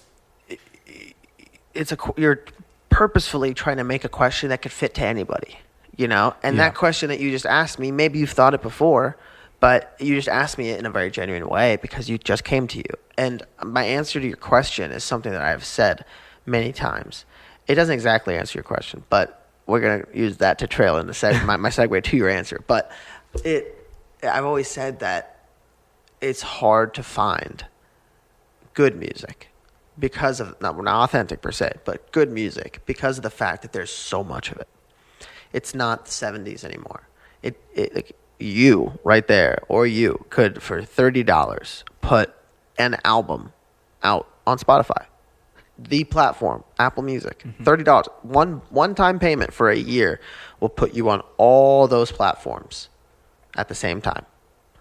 So if you and me release a song on the same day, right, in this city, and only 3 people in every city in America release a song as well, how are you going to find a good song? You have to listen through so much other stuff that it would take you forever to get to a good song. Other stuff is a line that people would have replaced with garbage, and I purposely don't say that. And I'm sure there are times that I have said it in the last couple of years, but in this last couple of years, I don't say that anymore, because to me, the latter that you said is the correct thing. I think that we live in a world where people cannot sit down and focus on one thing. We need to be not only creative, but we have to be rapid fire creative. People's attention spans are not long anymore. You can't release a 12-track double album for 24 songs. The fuck are you going to do? It's not going to get anywhere in the rock realm, J. Cole just released an album, and I'm going to quote him wrong, but he said something along the lines of Oh God, he said something along the lines like that. He rhymed it, of course, but he was something along the lines of like, your 26 track album didn't even make you $100,000. Are you kidding? Like, just like some shit like that. You know, just like, and of course, to him, it's a flex because he can release 2 songs and make $1 million. But to me, that was sustenance. Like, yeah, like absolutely. These people, 26 songs and 18 of them have a feature, right? And those 26 songs, they come out on that album. 6 of them came out before. And then when the 26 come out, another 6 of them will be, music videos will be made for them and released in the next year and a half. So it's this giant thing, but it's made to be consumed one by one. You know what I mean? It's a really, really different and tricky game of the world that we live in currently because we've devalued music. It's not, music itself is still a magical thing, but it's not perceived magically anymore. People, there's no mystery in it. You know what I'm doing every day. People know I'm here right now because I put a story up. You know, there's no mystery anymore. So it leaves artists with the challenge of making their live show amazing, making their music amazing, and rapid fire coming out with original ideas all the time. Right. Yeah. And so do you still feel like there is authenticity to be found in so much of what, I mean, clearly the answer is yes, but I guess maybe the better question is, do you feel like there's a higher percentage of authentic creation? I think now, yes. Yeah. Now. Okay. Very recently. Like 2019 and on, maybe. Okay. What makes you say that? I think that kind of a couple of things. One, the world. I think the world has changed so much that being unauthentic is now like a fucking sin. It's a big fucking deal. Fake people are a big fucking deal now. It's not just like some dipshit that like, oh, he's an asshole to me sometimes, but he's not other times. And he's, you know, he goes and like, well, he'll donate to this guy if he's taking a picture. Those people get fucking weeded out and they get taken the fuck down. Like the people that are horrible, gruesome, like it could be anything from a freaking like person that abuses children, and it could be someone that somebody that just doesn't see women as equal. Or some bullshit like that. You know, whatever actor, musician said something about someone else. Yeah, fuck you. You don't get to have a career if you're a piece of shit, actually. Those are the rules now. And I love that. I really do. I'm not big on the cancel culture thing. I'm not. I don't think people should, like, be canceled forever kind of a thing. No, but I think that there are certain cases, and there have been, where it is totally justifiable and should be done. Because you don't deserve what you have. It's hard for people like me and other people like you that are real people and genuine people and have big hearts, and I think that we are authentic, to be in this pool, this giant pond with all these giant fish that don't play by the rules. They specifically want to bend the things and cheat in order to gain and do things good. Is there things to be found that are authentic now? Yes, because those things, the cheating, the crap that goes on Wall Street, like, I don't know if you're into stocks, dude, but like, we've been pissing on people's tuxedos and nice fucking suits for like months now because of AMC, because of GameStop, because of Dogecoin, because of all these different things, and people don't care about it. They don't want to read about it, and I get that. That's fine. Make your money or don't make your money. I don't care about that. Just realize that what's happening is people are getting privy, common people are getting privy to the stock market and getting privy to what Wall Street is doing, which is awesome. Like, I don't know why people suddenly care, but that's awesome that they do, because they've been making millions while we're over here like on food stamps. You know what I mean? Like that. Let's piss on their suits. You know, I love that idea. Yeah. So yeah, I think there's a lot more authentic things because of the fact that people feel like they need to be authentic. That's why there's so much good music right now. You know, I think that Justin Bieber has amazing music. Oh, he always has. But his stuff that he's writing now, like this pandemic, I feel like helped people realize that, like, yo, we need freshness. We need like something that's like hasn't been had yet. We need something new. Billie Eilish is saving the world every day. You know what I mean? Like those kinds of people are just, there hasn't been a Billie Eilish yet. Like, who was Billie Eilish before her? No one has that voice. You know what I mean? Justin Bieber, this giant pop star, like, you can compare him to a Justin Timberlake in his day, you know, that kind of stuff. But like, Justin Bieber's doing his own thing in a lot of different ways. I think it's a really good time to be a musician. Maybe not in this last year, But I was saying that in 2019. I still believe it's true. Last year sucked, but Yeah, things maybe got thrown off track, right? A little bit. But I like to think that it was just paused. That we didn't lose any time. We were just on pause for a while. And I do think that, to me, like 2020, I think, like, yes, it was wild and it was crazy for tons of different reasons, tons of bad reasons. A lot of bad things happened. Oh yeah. But I do think it's one of those things, kind of like a lot of what we've been talking about throughout the episode. It's one of those things that good can come from. Sometimes good has to come from a bad thing. Exactly. And I do think that, things that have happened have woken people up to a lot of things. Even like you're saying, like the stock market stuff or music. It's like, maybe this is a terrible example. I don't know. But like Taylor Swift made that like kind of folky album, and everyone's like, "Wait, hold on, what the heck is this? It's not pop country." That's a great example. You know what I mean? Like, and so it's like it's allowing people are branching out. There's guitar solos in songs now, like real songs, like 21 Pilots. I love them. I think they're great. Mm-hmm.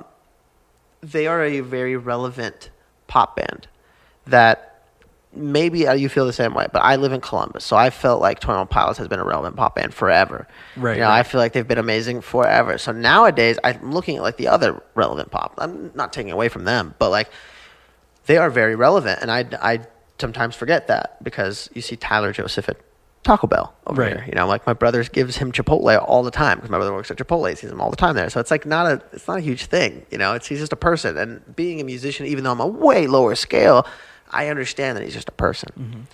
Mm-hmm. They released a song, and one of the things, he's literally rapping about how he learned how to play guitar during COVID in one of the lines. And there's just a little solo that had like a little guitar lick that he does. Not Jimi Hendrix, but there's a fucking guitar lick. Yeah. A little guitar line in the middle of a pop song. That hasn't happened before. It hasn't happened in a long time. So you hear a lot of these bands incorporating, even country now, incorporating electric guitar. Like people like the sound. People wearing bell bottoms again, dude. Like we were wearing bell bottoms in 2017, and we brought it back. That's what we're saying. Yes. As black coffee. So, yeah, but I do think that again, like a lot of that does come from maybe it takes like a big setback or a reset in a way. Where there are a lot of those things where it's like not only are, you've probably got a high percentage of people who are just like trying things in the attempt to just create content or go viral. But at the same time, the same, if not maybe higher percentage of people are making things just to try different things. Exactly. Just to be like, I'm feeling this right now. This is authentic to me. This is an authentic thought. So I'm just going to make it. Like every time a new MySpace comes out, people get very creative. MySpace, and then Facebook, and then Instagram, and then Vine, and then now TikTok. Mm-hmm. All these different things. Now Instagram Reels. All these different platforms. Like when they come out, people get super inventive and creative again. And they're like, just like you said, some of them are like, I just want to do something, so everybody looks at me. I just want fucking followers. I want there to be just a shit ton of followers. I want to be I want to be an influencer. That's how some people think. Some people are like, dude, why is this Verizon store opened at midnight right now next to this like Donato's that's closed right now? I'm literally making something up. I'm just saying, like this could be a video. Dude drives past it and is like, man, Verizon really out here fucking playing the game. Nationwide coverage, like blah, blah, blah, blah. Make up some shit. Right. Next to the Donato's that's closed. I can't even get pizza right now, but I can get a full fucking plan. Yeah. Viral. Yep. Fucking viral, bro. Right. And the caption, I better get a Verizon coverage from this. I just made that up. Yeah. Like, yeah. That dude is just genuinely thinking like, this is hilarious. And he blows up. Yeah. People love both. That's the fucked up thing. People like auto-tune. People like it. I love it. I love hearing all those musicians I just told you with auto-tune on their voice. They sound fucking dope. And sometimes it's done on purpose because it's tasteful. I also love hearing Robert Plant sing. I also love hearing, because he doesn't have any auto-tune on his voice, I love hearing the modern bands that come out nowadays, like the modern rock bands that are playing right now, that are trying not to use that kind of stuff. It all sounds great. People love both. People like Chris Stapleton because of how amazingly raw and unfiltered his voice is, and people love Taylor Swift. Taylor Swift's a great singer too. It's kind of hard, but like, who's just a shit? Anybody that does the mumble rapping, all right? Like, I love that fucking shit. Like, I listen to everything from fucking Future to Migos just dropped a new album, rocks. Like, I listen to all that shit all day long, but it's hard to understand why I like it, because I think it's so disingenuous to use that kind of stuff. But recently, I'm like, is it though? Like, is it? Like, they're still musicians. They're still doing it. I mean, I never discredited that. But are they doing it for the taste? Is it for the fucking cool sound that autotune has on your voice? Just when it's pitch corrected? By autotune, I mean anything from pitch correction, Melodyne, to T-Pain himself. You know? Yeah. Yes. People love that sound. It's a cool sound, and it's very unique, and it's so satisfying to hear people's voices with that on, just as it is satisfying to hear someone hit a bad note kind of in an amazing run. And they're like, oh, he's a human, you know? Yeah. People love both of that. Right. Like, who am I trying to please? Just me. Right. Well, that's what I have to do. That's the same thing even with the video idea that you threw out there. Like, I'm going to do that, by the way, and I'll tag you. I'll be like, yo, please we famous, bro. Yes, please do. Because, like, that's the thing. It's like, how many people, just in the same way of music or art of any kind, like, how many people are, like, kind of comedians now? Like, you see how funny people are because people are fucking clowns. They're posting stuff like that. Like, there's, like, a video of, like, a dude, conveniently with autotune, sang fights in Facebook comments. So he would sing both perspectives of, like, the thing, and it's like him just being like, you don't know shit, like, whatever, like, and it's genuinely like, that sounds like a dumb thing that, like, if someone was like, you should create this, I'll be like, I would never. That sounds dumb. But then when you see it, 45 million views. Yeah, okay. I'm like, oh my god, like, this is actually hilarious, and it's a dude who's a musician who did it for fun, and then people were like, wait, you're hilarious. Yeah, you're hilarious, and I'm gonna check out your music. And he's now, like, you know. I'm a comedian. Yeah, he's like, wait a second, I can do both. Like, I'm Jack Black in this bitch. Yeah, like, hold on, I can do these things. And that's also, not to keep trailing off into this rabbit hole, but that's another thing that I'm glad that people are waking up to, because it's been the way I've wanted to structure my life since getting out of high school, is people are waking up more and more to the fact that you can do multiple things in any way that you want. Yeah. You can be funny content creator, but also serious musician. Yeah. You can be teacher and also freaking podcaster. Like, whatever the thing is, because for so long, everybody, it was, you got to do the thing. Get the thing. Get the degree. Go to school. Do all those things. Get the job. Yep. And then, I don't know, if you have fun in your free time, that's fine, but make sure you do your thing. Where now everybody's starting to realize, and especially something like a pandemic, taking usually that main thing away from a lot of people, their jobs, their whatever. When that gets stripped away, everyone's kind of identifying, what am I? Exactly. What am I? I don't know if I said this on the set of the talk, but I always say this, especially to interviewers. So I guess it wasn't on the talk because we were just, lip syncing to the music. But when we have to, like, be ourselves, oh my God, I'm like, what? Like, okay, so there's a small script. Like, here's kind of what we're going to say. Like, we're promoting this show. We kind of need to say this, this, and this. Cool. Let's do it. Okay, like, how should I? Just be yourself. No, just be yourself. Don't worry about it. Well, who the fuck am I, bro? I don't know who I am right now to be myself. I'd rather you tell me what to do. Yeah, that's interesting. Because to be myself, like, I have to do this right here. I come here completely laxed. Just got back from rehearsal. Like, literally drove straight here, smoked, and just, like, here we are hanging out. Like, it's just, there just happens to be a microphone in front of me. I wouldn't be saying probably half this shit.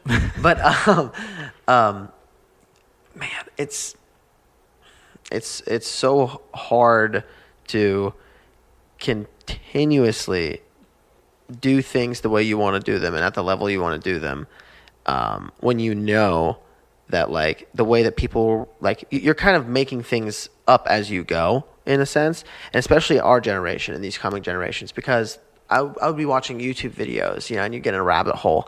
There's this awesome guy, I suck at names. If you just look up, like, baby boomers, like, advice to the coming generation, or look up 60s and 70s, like, kids tutorial videos, shit like that, they're these videos in the 50s and 60s that kids had to watch. And it's like black and white and like the stereotypical voice, like, Timmy and Jen have come home today and are excited about an upcoming event. Family dinner. Yes. Yeah. It's like these two, like, 50s kids come in and they're like, oh man, mom and dad, I hope they don't, hate us today. Like, I don't know what they say, but something along that. And well, father's come home from work. Make sure you greet him with a great smile and don't bring up anything too troublesome immediately. Let him settle in from work. Literally, I was blown away at these YouTube videos. They are freaking wild, man. But like, we are not that at all. Like, the 70s changed people's lives. Then the 90s changed people's lives. And we are in 2021 where like you said, you don't have to do one thing at a time. You can be a teacher and a podcaster. And also, you're in the stock market, just making bank. Yep. Nobody knows. You know what I mean? Like, that is so cool. You can be a like semi-pro skateboarder that also teaches lecture halls. Excuse me. There are so many people that are servers and also teachers. Like my mother. My mother is like still a stay-at-home mom, like kind of, because I still have young siblings, but she's also a interpreter. She also like does things. She volunteers for different hospitals and stuff like that. So she does all kinds of stuff at the same time. And to me, like, I'm a musician, I'm a server, I do like podcasts, which is fun. You like do it professionally. I do it in a very like simple sense of like, hey, we're going to record this Instagram live video together and I'm just going to post it somewhere and let's see if anybody listens to it. I've done like three things. So I kind of gave up. But, I think that it's really cool that the world we live in is so accepting. And it's either going to be the rise of a new America or it'll be the fall of America. But regardless, whatever it becomes, whatever happens, I think what people want eventually will happen, because we're watching reform happen in real life right now. Maybe not as fast as people want it to happen, but it's happening. We spent as a band the last year and a half silent, looking and listening.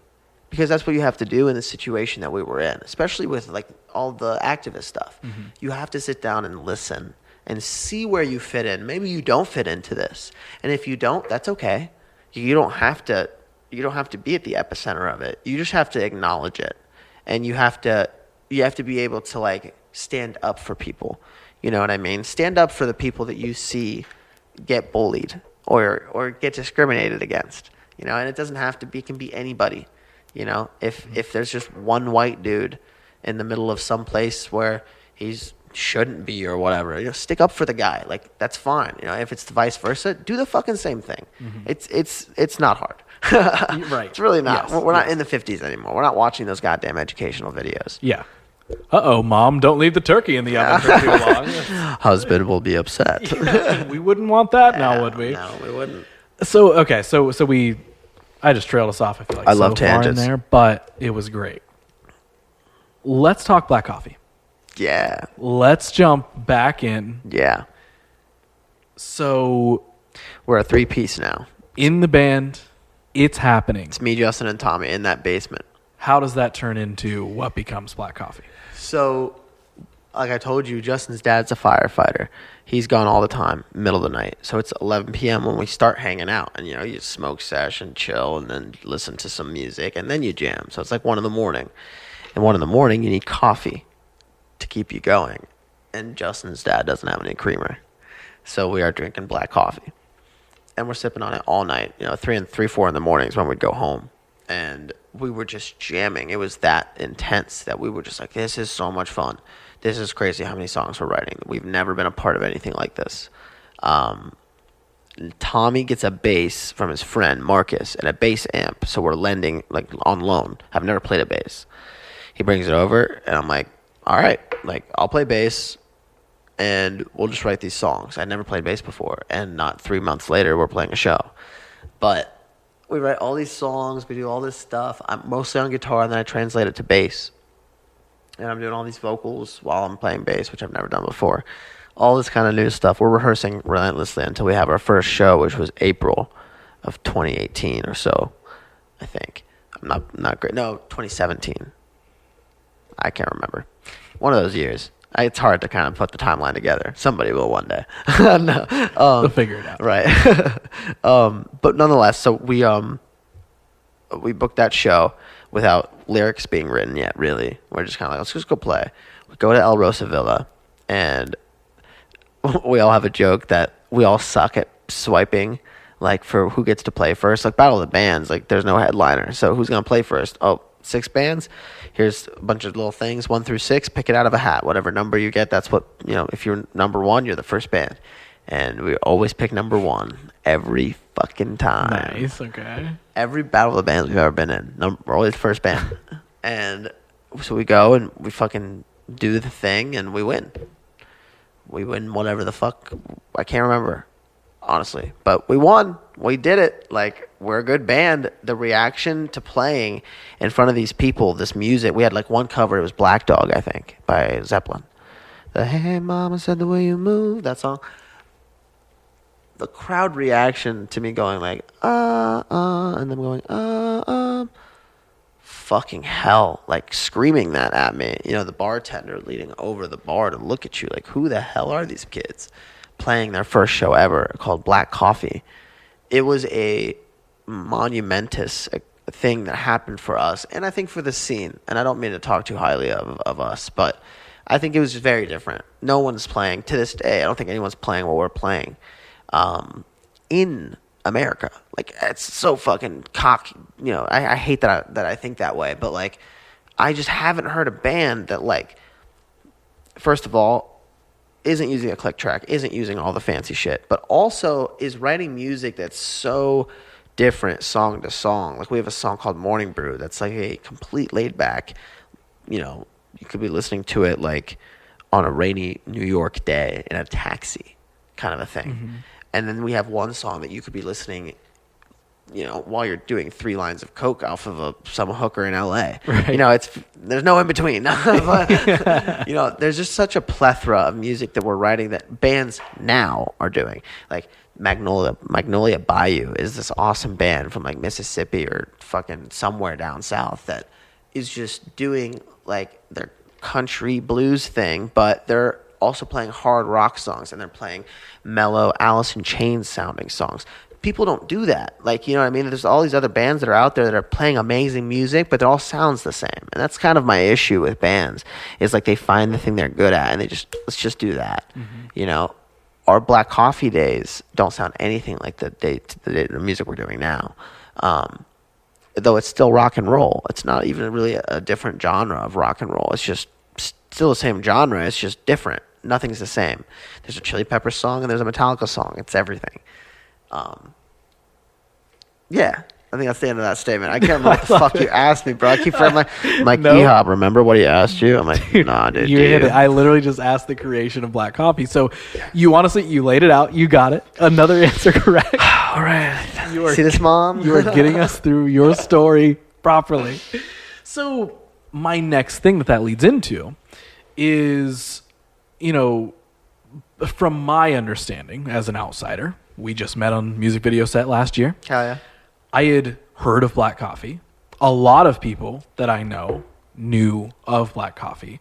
So it was at least this thing that was known. Mm-hmm. Now, of course, you can tell me like what level that was or was not or what that really means or whatever. But from my perspective, my question is, when did it become even more real? When did you notice like, wait a second. I mean, you kind of already answered that of like that first show. People were like, hey, this is dope. But like, people always reacted well to our shows, even when we were other bands. People like would hear me sing and the guitar player play, and they'd be like, yeah, these people. I've been blessed with a great guitar player through all the bands that I've been in. Mm-hmm.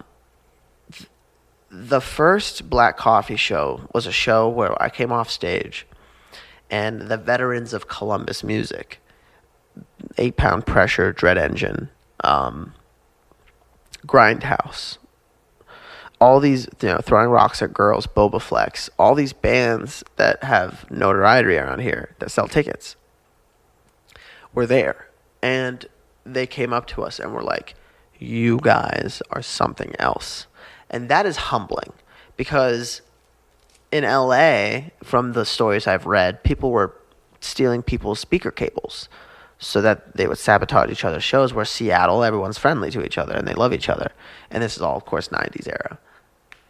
So I felt like Columbus was a Seattle. I felt like these people are so nice to us and will give you, like, oh, you need a guitar strap, you need a guitar cable, like, what do you need? Like, you want to help, you want me to tech for you? Like, you want me to da-da-da-da? And us the same way to them, because there were people that were blowing our minds. Mm-hmm. Like, you guys are so good. Oh my God, let me do this for you. Like, let me help you out. And it was such a community that's when we realized that we were good. We realized that because these people were telling us, like, they told us. Brandon Seymour from 8 Pound Pressure told me.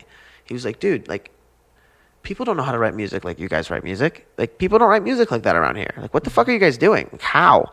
You know, and that's humbling for somebody of that stature to tell me that, because it's one of those things where it's like, dude, you didn't have to say that. And you didn't have to put it the way that you did. And for the fact that you do that and you've come to every show since then and you constantly talk about like how much love you have for us, like that's genuine as fuck. And we keep coming back to this word, and I love that, because that's really, I think, what we are about as Black Coffee and South of Eden. We are genuine as fuck. And when Nick joined the band, we just continuously kept going to this being genuine. Right. So we're playing shows as Black Coffee, where there's 3-piece. We release a single. We play a hometown show at A&R Bar. We sell it out. We're doing all this awesome shit. And we get on Rock on the Range, which is Sonic Temple. We get on Carolina Rebellion, which became called Epicenter. These big festivals, Danny Wimmer festivals. Nick joins in December. Nick comes back during Black Coffee. We were playing shows with Harmless Habit. The circumstances of him joining, basically there was a phone call, and like he kind of was like, hey, I heard you guys are auditioning bass players. Because at that time, we were kind of like an open door for bass players. Like, hey, anybody that wants to come play bass, if you can play bass, come fucking play bass. Ehab wants to sing. It'd been like over a year and a half of me doing this as a bass player. And Nick was like, if you still have a spot open, I'd love to join. And so I was like, the spot has been waiting for you since the band formed. Because, you know, side note, sorry to go back, but we asked Nick immediately if he wanted to be in the band. And he didn't want to be, because it's not it at that time. It's not what Nick wanted to do. Nick wanted to do the polished music, the modern rock songs. So obviously, I played bass for a long time. He ends up joining the band December 22nd or some shit, and now we're in 2019. Like, South of Black Coffee is now a 4-piece band. 2019, we play the festivals. We get signed right before the festivals by Universal / Republic / Lava. And dream come true. Greg Wells, we find him. There's a long list of producers that we shopped. I don't want to be rude and like name drop, but like fucking talent up the wazoo, like dream producers that we could have been with. We chose Greg, this pop producer, because we felt like he would be able to get us to where we wanted to be. Which was in a spot where we're able to make music that's digestible to people of the modern day without compromising on the values and the songwriting that we wanted to have. Yeah. So we didn't want him to write songs. We want you to make our sound good. We want to write the songs. You make our sound good. That's what we did. So much fun to be in LA for 3 months living there and just living the dream. You're doing exactly what you wanted to be doing when you were 16. Your 16-year-old self would jizz knowing that you were doing that. You know what I mean? Yeah. So we're out there. We're making this awesome album, and we decide we're going to change the name. Black Coffee can't be copywritten. There's another artist named Black Coffee. There's all this issues with Black Coffee, though we love the name. So we wanted something that could not be compared to something else, something that's completely on its own. It hasn't been said before. And East of Eden was something that came around very early. It's a book by Peter something or another. Again, terrible at names. And the book, it's a cool book about like self-awareness and stuff. But Nick was like, "What? I wonder what is East of Eden? Like, Eden is heaven. Eden is whatever it may be." Some nirvana of a place, and if that's the center, what is north of there? Like, what is east of Eden? Like, who the fuck knows? Like, you don't think about direction. And Nick one day was like, well, Wherever Eden is, I want to be south of Eden. Like, I want to be in that raunchy spot south of Eden. And I was like, that's a good fucking name, dude. And so that name stuck. And that's what we called it. Yeah, man. Just south of Eden. It's like the raunchy place of heaven, I guess. So, unless there's like more major things that happen, we've kind of like caught up the timelines a little bit, because now we are now sitting here south of Eden. Yep. You dropped an EP last year. Yep. All that. Shot a music video. That's how we meet. Yeah, that's how we that's get how here. we met. Yep. What was, and I almost asked you this earlier, but I didn't want to interrupt you, of those other bands telling you like, yo, you're good, you make good music. Mm-hmm. But then like signing to a label and getting that experience of like, okay, we're recording an album and we've signed, and that's a solidification. Like, what was that solidification like for you? I think that's what it was, is solidification. It was a confidence thing. It was Jason Flom, who discovered so many acts. Everyone, like some of our heroes he discovered. Greg Wells, who was recorded with 21 Pilots and Adele and fucking Elton John and Deftones and so many different people.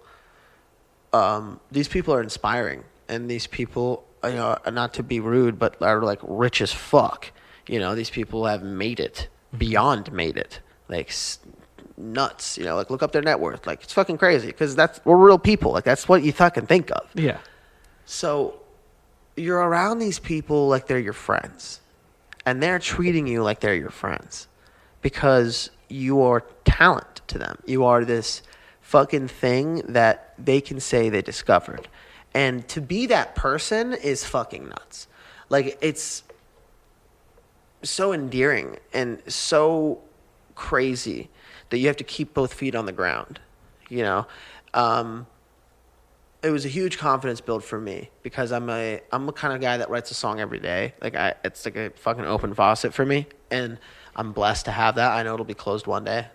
So I take advantage and I write as much as I can. And for somebody of the stature of Greg or Jason to pull you aside and kind of tell you like your brain is operating in a way that, the people that are similar to you are people that you like not only look up to, but like cherish and admire. Like you have something here. Don't doubt yourself. That is what I took away from that whole experience. Yeah. The music is great. I love the music. I love everything we did out there. It was such a good time. But I don't doubt myself anymore. I don't doubt what I'm chasing musically. And neither do the other amazing musicians in the band. They don't doubt what they do, and they don't doubt, not that they doubted me before, but it's almost like this fucking, like we're all holding on to this flag now, and we're waving it really hard, really fucking hard. COVID time messed up our relationship with the label because of, I know that's a huge turn, but because of, I don't blame them at all for anything. I think what they did was amazing. The activist stuff that Republic has been doing is so fucking cool. It's not good for someone that is signed to them in the big, you're in the big pond, the big pond with the big fish, but you're a tiny fucking fish.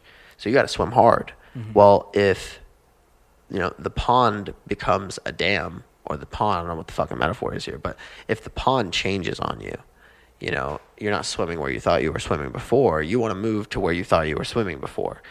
So there's some stuff happening right now that's kind of touchy, but like, we want to always do what's best for us and continuously grow. So that whole experience, the label, the producer, LA, all of that, if I take nothing away from that, is the fact that I'm more confident now as a musician than I ever was before. Same with the entire band. Our live show has never been as good as it is now. And we're so happy to say that. You're going to come to a live show, you'll hear me sing 10 bad notes. I'm telling you, like maybe 25 bad notes. Who the fuck knows? You hear Tommy fuck up 10 fucking things, and Justin's string will pop out, and Nick will get too drunk at one song and fall over, right? But you will walk away from that fucking show like, how did he hit that note? How did he do that drum fill? Where the fuck did that guitar solo come from? Like, what is that bass tone? How did they pull that off? It's a goddamn train that's teetering back and forth on the rail, and you're just watching to see. It's like a car crash. Like, you can't look away, but it's not a car crash that ends up as a car crash. It's this fucking thing that becomes, it's like a flower at the end of it. It's like how ugly a caterpillar is, becomes a cocoon and becomes a butterfly. Like that's who we are. Yeah.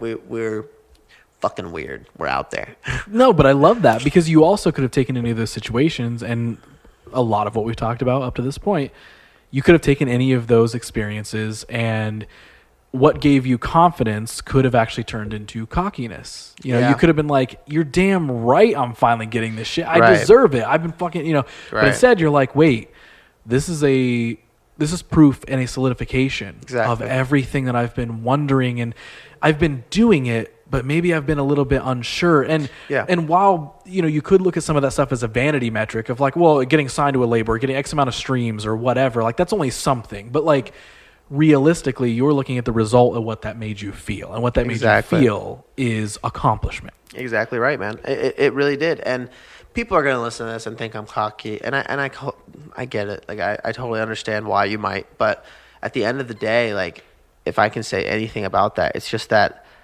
like, I know what I have around me. I may not think I'm the best singer, because I'm not, but I think Justin's an amazing guitar player. I think that Tommy is one of the best drummers alive. I think that Nick has a, like, different level of a fucking comprehension on music and how to write a bass line that's catchy and makes you dance. I'm so inspired by the people around me that it's like, it's hard to turn that off. It's hard to not want to write music and not want to be a musician. Excuse me, when the people around me are Justin, Nick, and Tommy, they inspire me every fucking day, truly. But I think that says something, because, there's that classic line that I feel like I say too much on this podcast is, you're the sum of the 5 most people you spend the most like time and energy with. There's like that saying, right? That's like, I have heard that. Yeah. It's, the 5 people, those core 5, that you expend the most time or energy with are going to influence you in some way. And it's like, if you can sit here and look and be like, well, I own who I am, but I can also see that maybe, a lot of the people that are around me that I'm spending the most time or energy with are actually just feeding this blossoming thing that we're all a part of, or we've all got our individual takes on, or individual paths that branch out from the core tree. It still all feeds the same way. You're not sitting here and you're not like, yeah, man, I mean, we're friends and we're making the music thing work, but I don't know. It's just like, I'm doing my thing and I guess everybody else is there, so that's cool too. Like, I mean, and I'm sure you've had the same thing. Doing music videos and a lot of like the content marketing, stuff that I do for bands. I've talked with so many musicians over the years, because I've done this stuff, or that stuff for like around 10 years. That's so cool. So many bands I have talked to are so misaligned in what they want. And I'm not talking sound or marketing. I'm talking just what they want as individuals, as human beings. So it's like, you got half the band who wants to tour the world and the other half who just wants to play the local bars. You've got half the band who's like, if we don't have the perfect polished music, we're terrible. And the other half who's like, let's just be raw and authentic. So you'd be amazed at the amount of people. And I'm not saying you guys never have conflict or disagreements. Oh, yeah. We have lots of conflict. You're going to have that. But the biggest part about that process is that you come to solutions. Yeah, we're all reading the same book. Right. Even if you're on the same different page for a second, you're still going to culminate. You're still going to come together and be like, okay, I saw your point, you saw mine. Maybe we still disagree, but this is the solution we're coming to. This is the best product. Where so many musicians and creative individuals in general who have teams or partners or whatever it is, let that conflict get in the way, but they just live with it, and it's just this thing where it's awesome to hear, this entire story of where all these people play in and who added what value to not only your life and your confidence, but now the band as a whole. That's so interesting to hear, because you do hear a lot of horror stories, quite frankly. And I'm not saying those people aren't friends or they never mend fences or fix things or be awesome bands. You can still do that, but a lot of those, I guess, maybe the music industry politics can get in the way, whether individually or on the business side or whatever it is. Yeah. And I'm gonna stop myself, because this is a whole rant. No, you're totally right, man. And to kind of touch on that in a very short way, I think that the biggest break is when people start taking more money than others. I think that's a huge thing. I think that if one person's getting paid more than the other, there's going to be big conflict. I think there's stuff before that. Like you said, everyone has to be on the same page. If you want a kid before you're 30, don't be a musician. You know? Right. It's not going to make sense. It's not going to work. It's not going to work for your band. It's not fair to them for you to go and have a kid because they can't tell you not to. Of course. They can't not support you if they actually love you. Yeah. But you can't do that to them if you really want to be a musician. If you really want to be a musician, you're going to shake around in a fucking bus, hot as fuck, for hours. You're going to have to try to sleep on a moving school bus. That's what I do. A full-size school bus that we ripped up and made into an RV. It's not a luxurious life until you've done all the work, just like anything else. So it's not a shortcut or a fast-paced thing, but one of the most, after you've gotten all that kind of stuff taken care of, it's that it doesn't matter who the fuck writes the songs. It doesn't matter if you write every part of the song or most of the song. It doesn't matter if one person brought half in, the other person brought the other half in, the other two didn't do anything other than just play the beat. It doesn't matter. Everybody wrote the song. Because if you have a real band, there's no way in fuck the drum beat that the singer wrote is the exact drum beat that the drummer's playing. That drummer's going to do his own thing if he's good, if he knows what he's doing, if he has the confidence, if he has the self-belief. Tommy is one of those people, you know, because I write so much fucking shit that, like, when I'm passing it over to the band and, like, oh, here, everybody listen to this, listen to that, see what you like. They have so many fucking comments and so many things that they want to do, and sometimes it's like, let's do that. Like Morning Brew. Morning Brew is a song that means a lot to me, not only because of what I'm saying in it, but because it's one of those songs where the band didn't touch it. The band was like, let's just play this song, you know, and the credit is for all of us, equal, completely equal. It's the end result that matters most. The end result that matters the most, and I couldn't play that song by myself, even though I wrote it completely by myself. You know, I couldn't have played it by myself. Yes, I could have played a click track. I could have physically done it. I could have released it alone. It would not have sounded the way it sounds in my head, and the way it sounds in my head is the way it was released, and that's achievable because of the people I have around me. Mm-hmm. And it's those communication points. It's being able to resolve those conflicts. It's being able to see. It's not about like, well, wait, I should get most of the credit, and I should take the bigger cut, or I should. You know. Why should you get the bigger cut? Right. You know what I mean? Is it Ehab and South of Eden? No, it's not. Right. Not even kind of. Justin outperforms me every time he has to play a solo because that motherfucker makes God, like my panties get wet when he plays the guitar. You know what I'm saying? Like, he's so good, man. It's just like so emotion, and he can't do the sweeping bullshit. No, but when he hits a string, you feel this. You feel your heartstrings moving. You know what I mean? It's so good, just refreshing. Very, very cool. So, last couple things here before we officially wrap things up. Yeah, isn't that cool, man? We did a podcast. Like, we're almost to the end. I just talked for 19 hours, and y'all stayed. Thank you for anyone that stayed. So, what? I know this is such a broad question, and also kind of a cliche question, but what is your impact that you want to make? What would you say you found your purpose as in all this sort of stuff? Clearly, you've enjoyed music.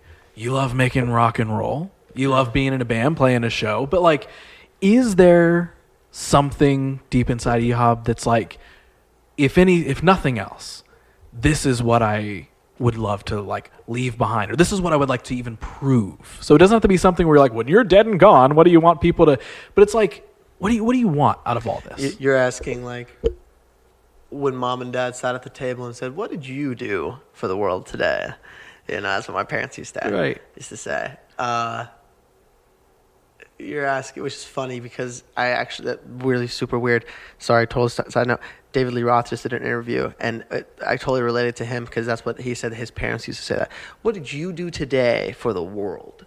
You know, 'cause my parents it's totally Arabic, you know, so it's like like totally different saying, kind of, but same meaning. Yeah. So that's kind of what you're asking me, like, for my whole life, what I do for my whole life for the world. I feel like I don't have an exact answer for that because I can't make one up right now. Mm-hmm. I couldn't, because that would define me to that, and I don't want to do that because I'm not sure. But I know that parts of it are the proving points, like to prove that you can come from this and do that. You can come from not just poverty, but a different country. You can come from literal nothing, like come to America without even a family, just you, your mom and dad, you can not only build a life, you can not only have a sustainable career, but you can find what you're passionate in if you just let yourself. I feel I'm going to kind of keep going, but like if I could do anything, it would be to try to make kids a filter for that noise that parents make. It's called advice, I feel like, but it's a noise when you're a kid.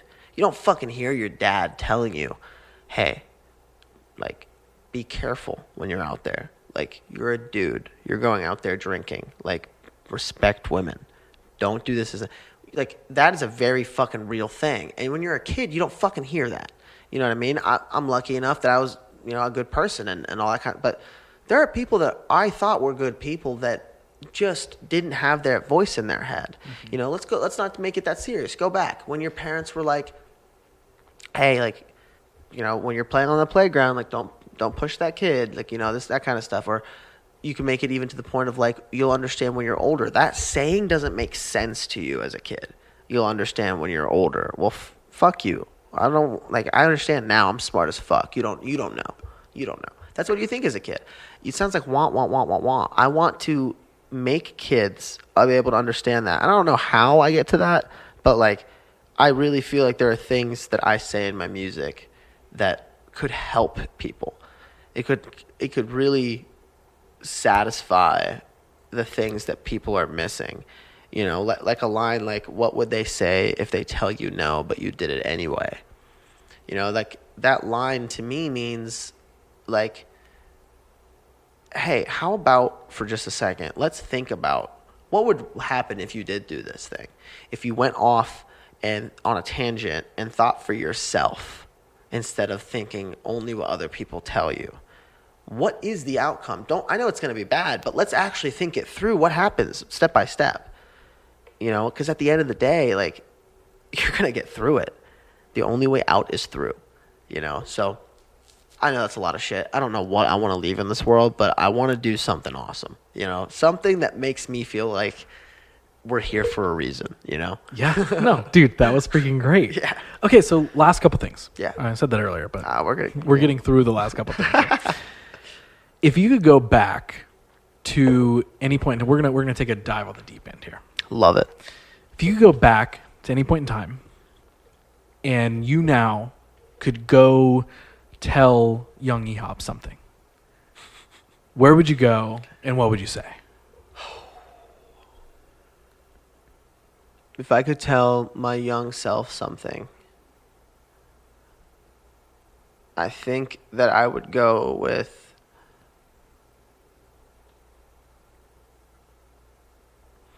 I think that if I had to tell myself something, I would tell myself that I can't maintain the level of seriousness that I think I can for more than a year, let alone the rest of my life. You can't look at life like there's only one route. This is a fucking like 007 mission, and if I don't get this right, I'm screwed. It's so serious. That's not what life is. Life is a 1,000-path journey, and we're all going to end up in the same place when it's all over, but we're going to be thousands of miles apart because we're doing our own things. There's so many different outcomes. There's so many different fucking paths that you could take. And dude, if you want to fucking play music, play music. And if you don't, man, and you don't want to go to college either, go fucking work at a restaurant and see that that's not what you want to do. That's bullshit. That's not what you want. You want to go to college, and that's what might inspire you to go to college, and so forth. I feel like you cannot limit yourself and take all your potential as a human being, where there's so much stuff that you could live your whole life without learning that you're good at, and taking all of that and putting it in a bottle and being like, this is what I'm going to do. It's not going to work out for you. It's just not. And this is me talking to myself, by the way, but when I was that young, that's exactly what I thought. I have to be a doctor. Like, I'll take this roundabout on the right, which is music, but I got to come back to the path of being a doctor. You know, I didn't realize that I could have taken that path and fucking looped it into the reasons that I want to be a doctor. Do I want to be a doctor because I want to save people, or do I like the money aspect of it? You know what I mean? I like helping people, and I like money. Like, those things kind of correlate together. But that's not why you're a doctor.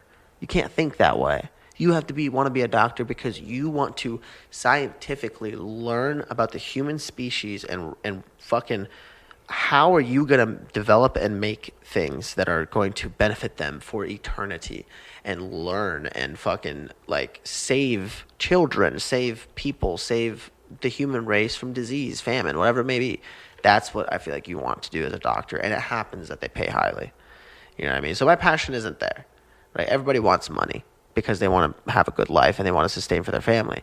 My passion is about creating from nothing.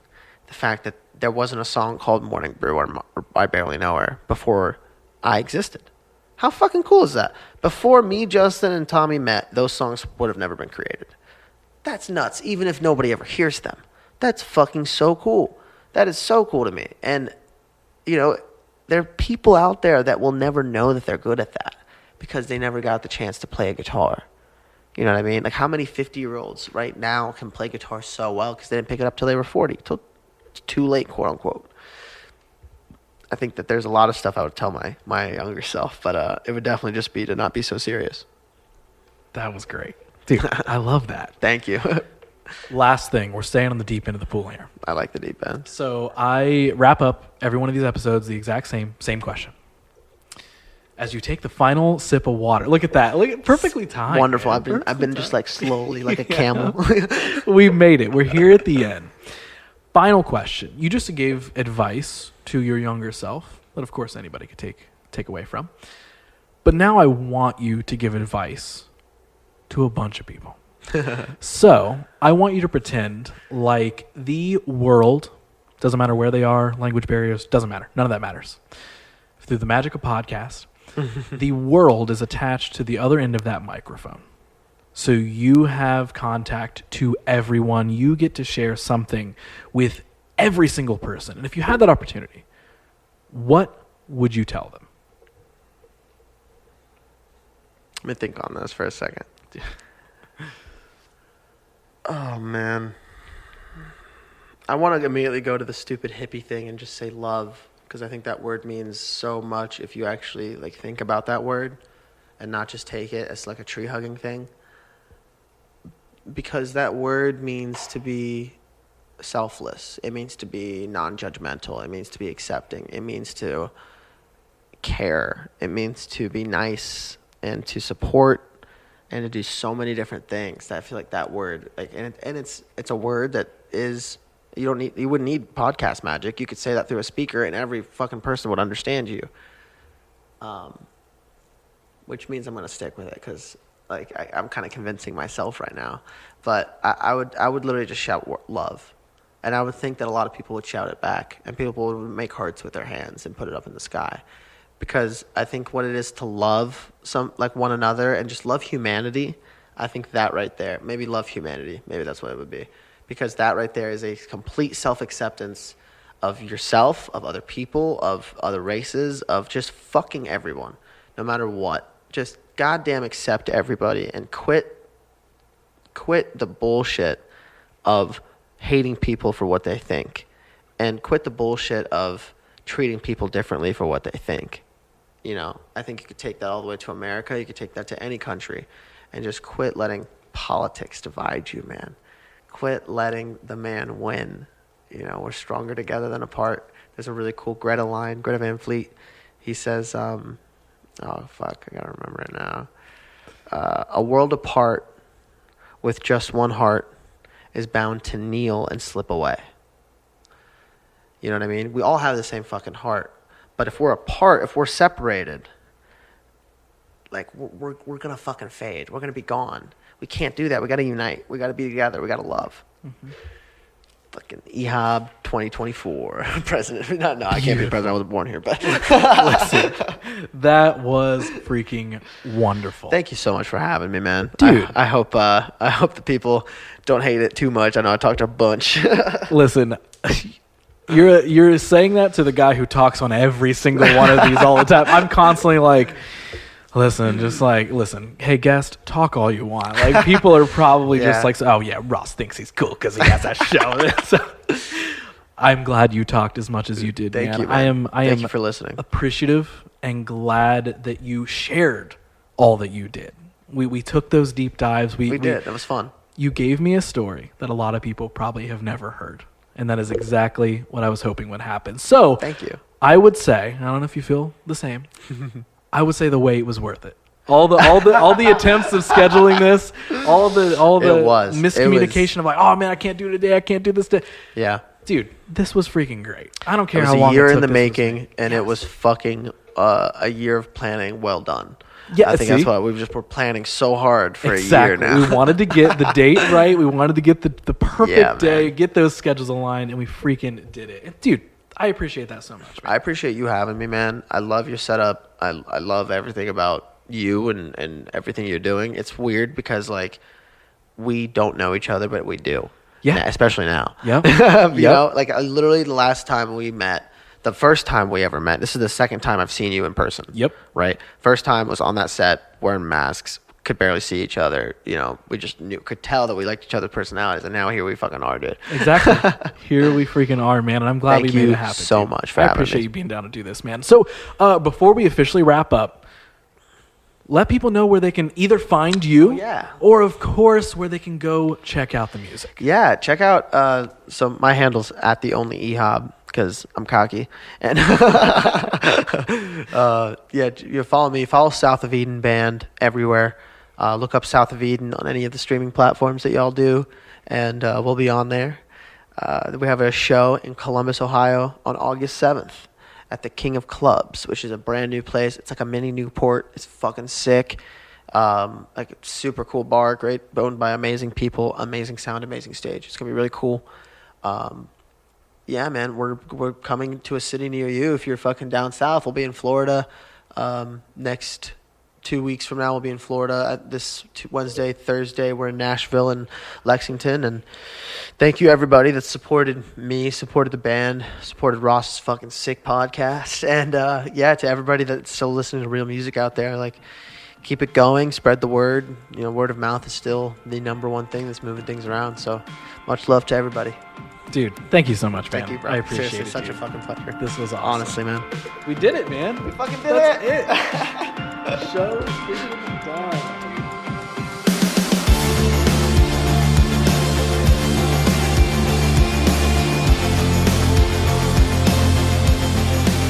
Okay, again, big thanks to Ehab for coming on the show and sitting down and sharing all that he did in the way that he did. I'm glad that my original feelings on Ehab, the vibe that I got from him on that music video set, were proven correct. I mean, he was an awesome conversation. I loved getting to know him, and I hope you did too. You know, with his amazing story that he shared here, and I can't wait to see where else his life goes with his music and his outlook in general. Like, that's the fun thing about doing this show, is like, I'm not capturing people's stories at the end. You know, we're usually somewhere in the middle or even at the beginning with so many of these stories that are shared here. So it's always fun knowing that even when my guests share these like wonderful, amazing, like full winding and twisting stories, there's still a lot more to come for them. So even though we take the deepest of dives here, we're always only still scratching the surface. And that's awesome to me. So one more reminder before I let you go. If you liked what you heard here today with Ehab's story, tell someone about it. Share it on the internet. Let Ehab know. Let me know. Let the world know. These stories deserve to be shared. And of course, this is my show, so I'm going to ask you those things. But for real, if you dig the show in any way, help me grow it by subscribing, liking, following, all the things we've all got to ask of each of you every single day in this wonderful content-filled world that we call the internet. But whether you do all of the above or none of the above, at a bare minimum, I thank you for listening. Or if you watch it on YouTube, thanks for looking. And as always, I'll be back next episode with a brand new guest you may or may not know of, with a story that you for sure never heard.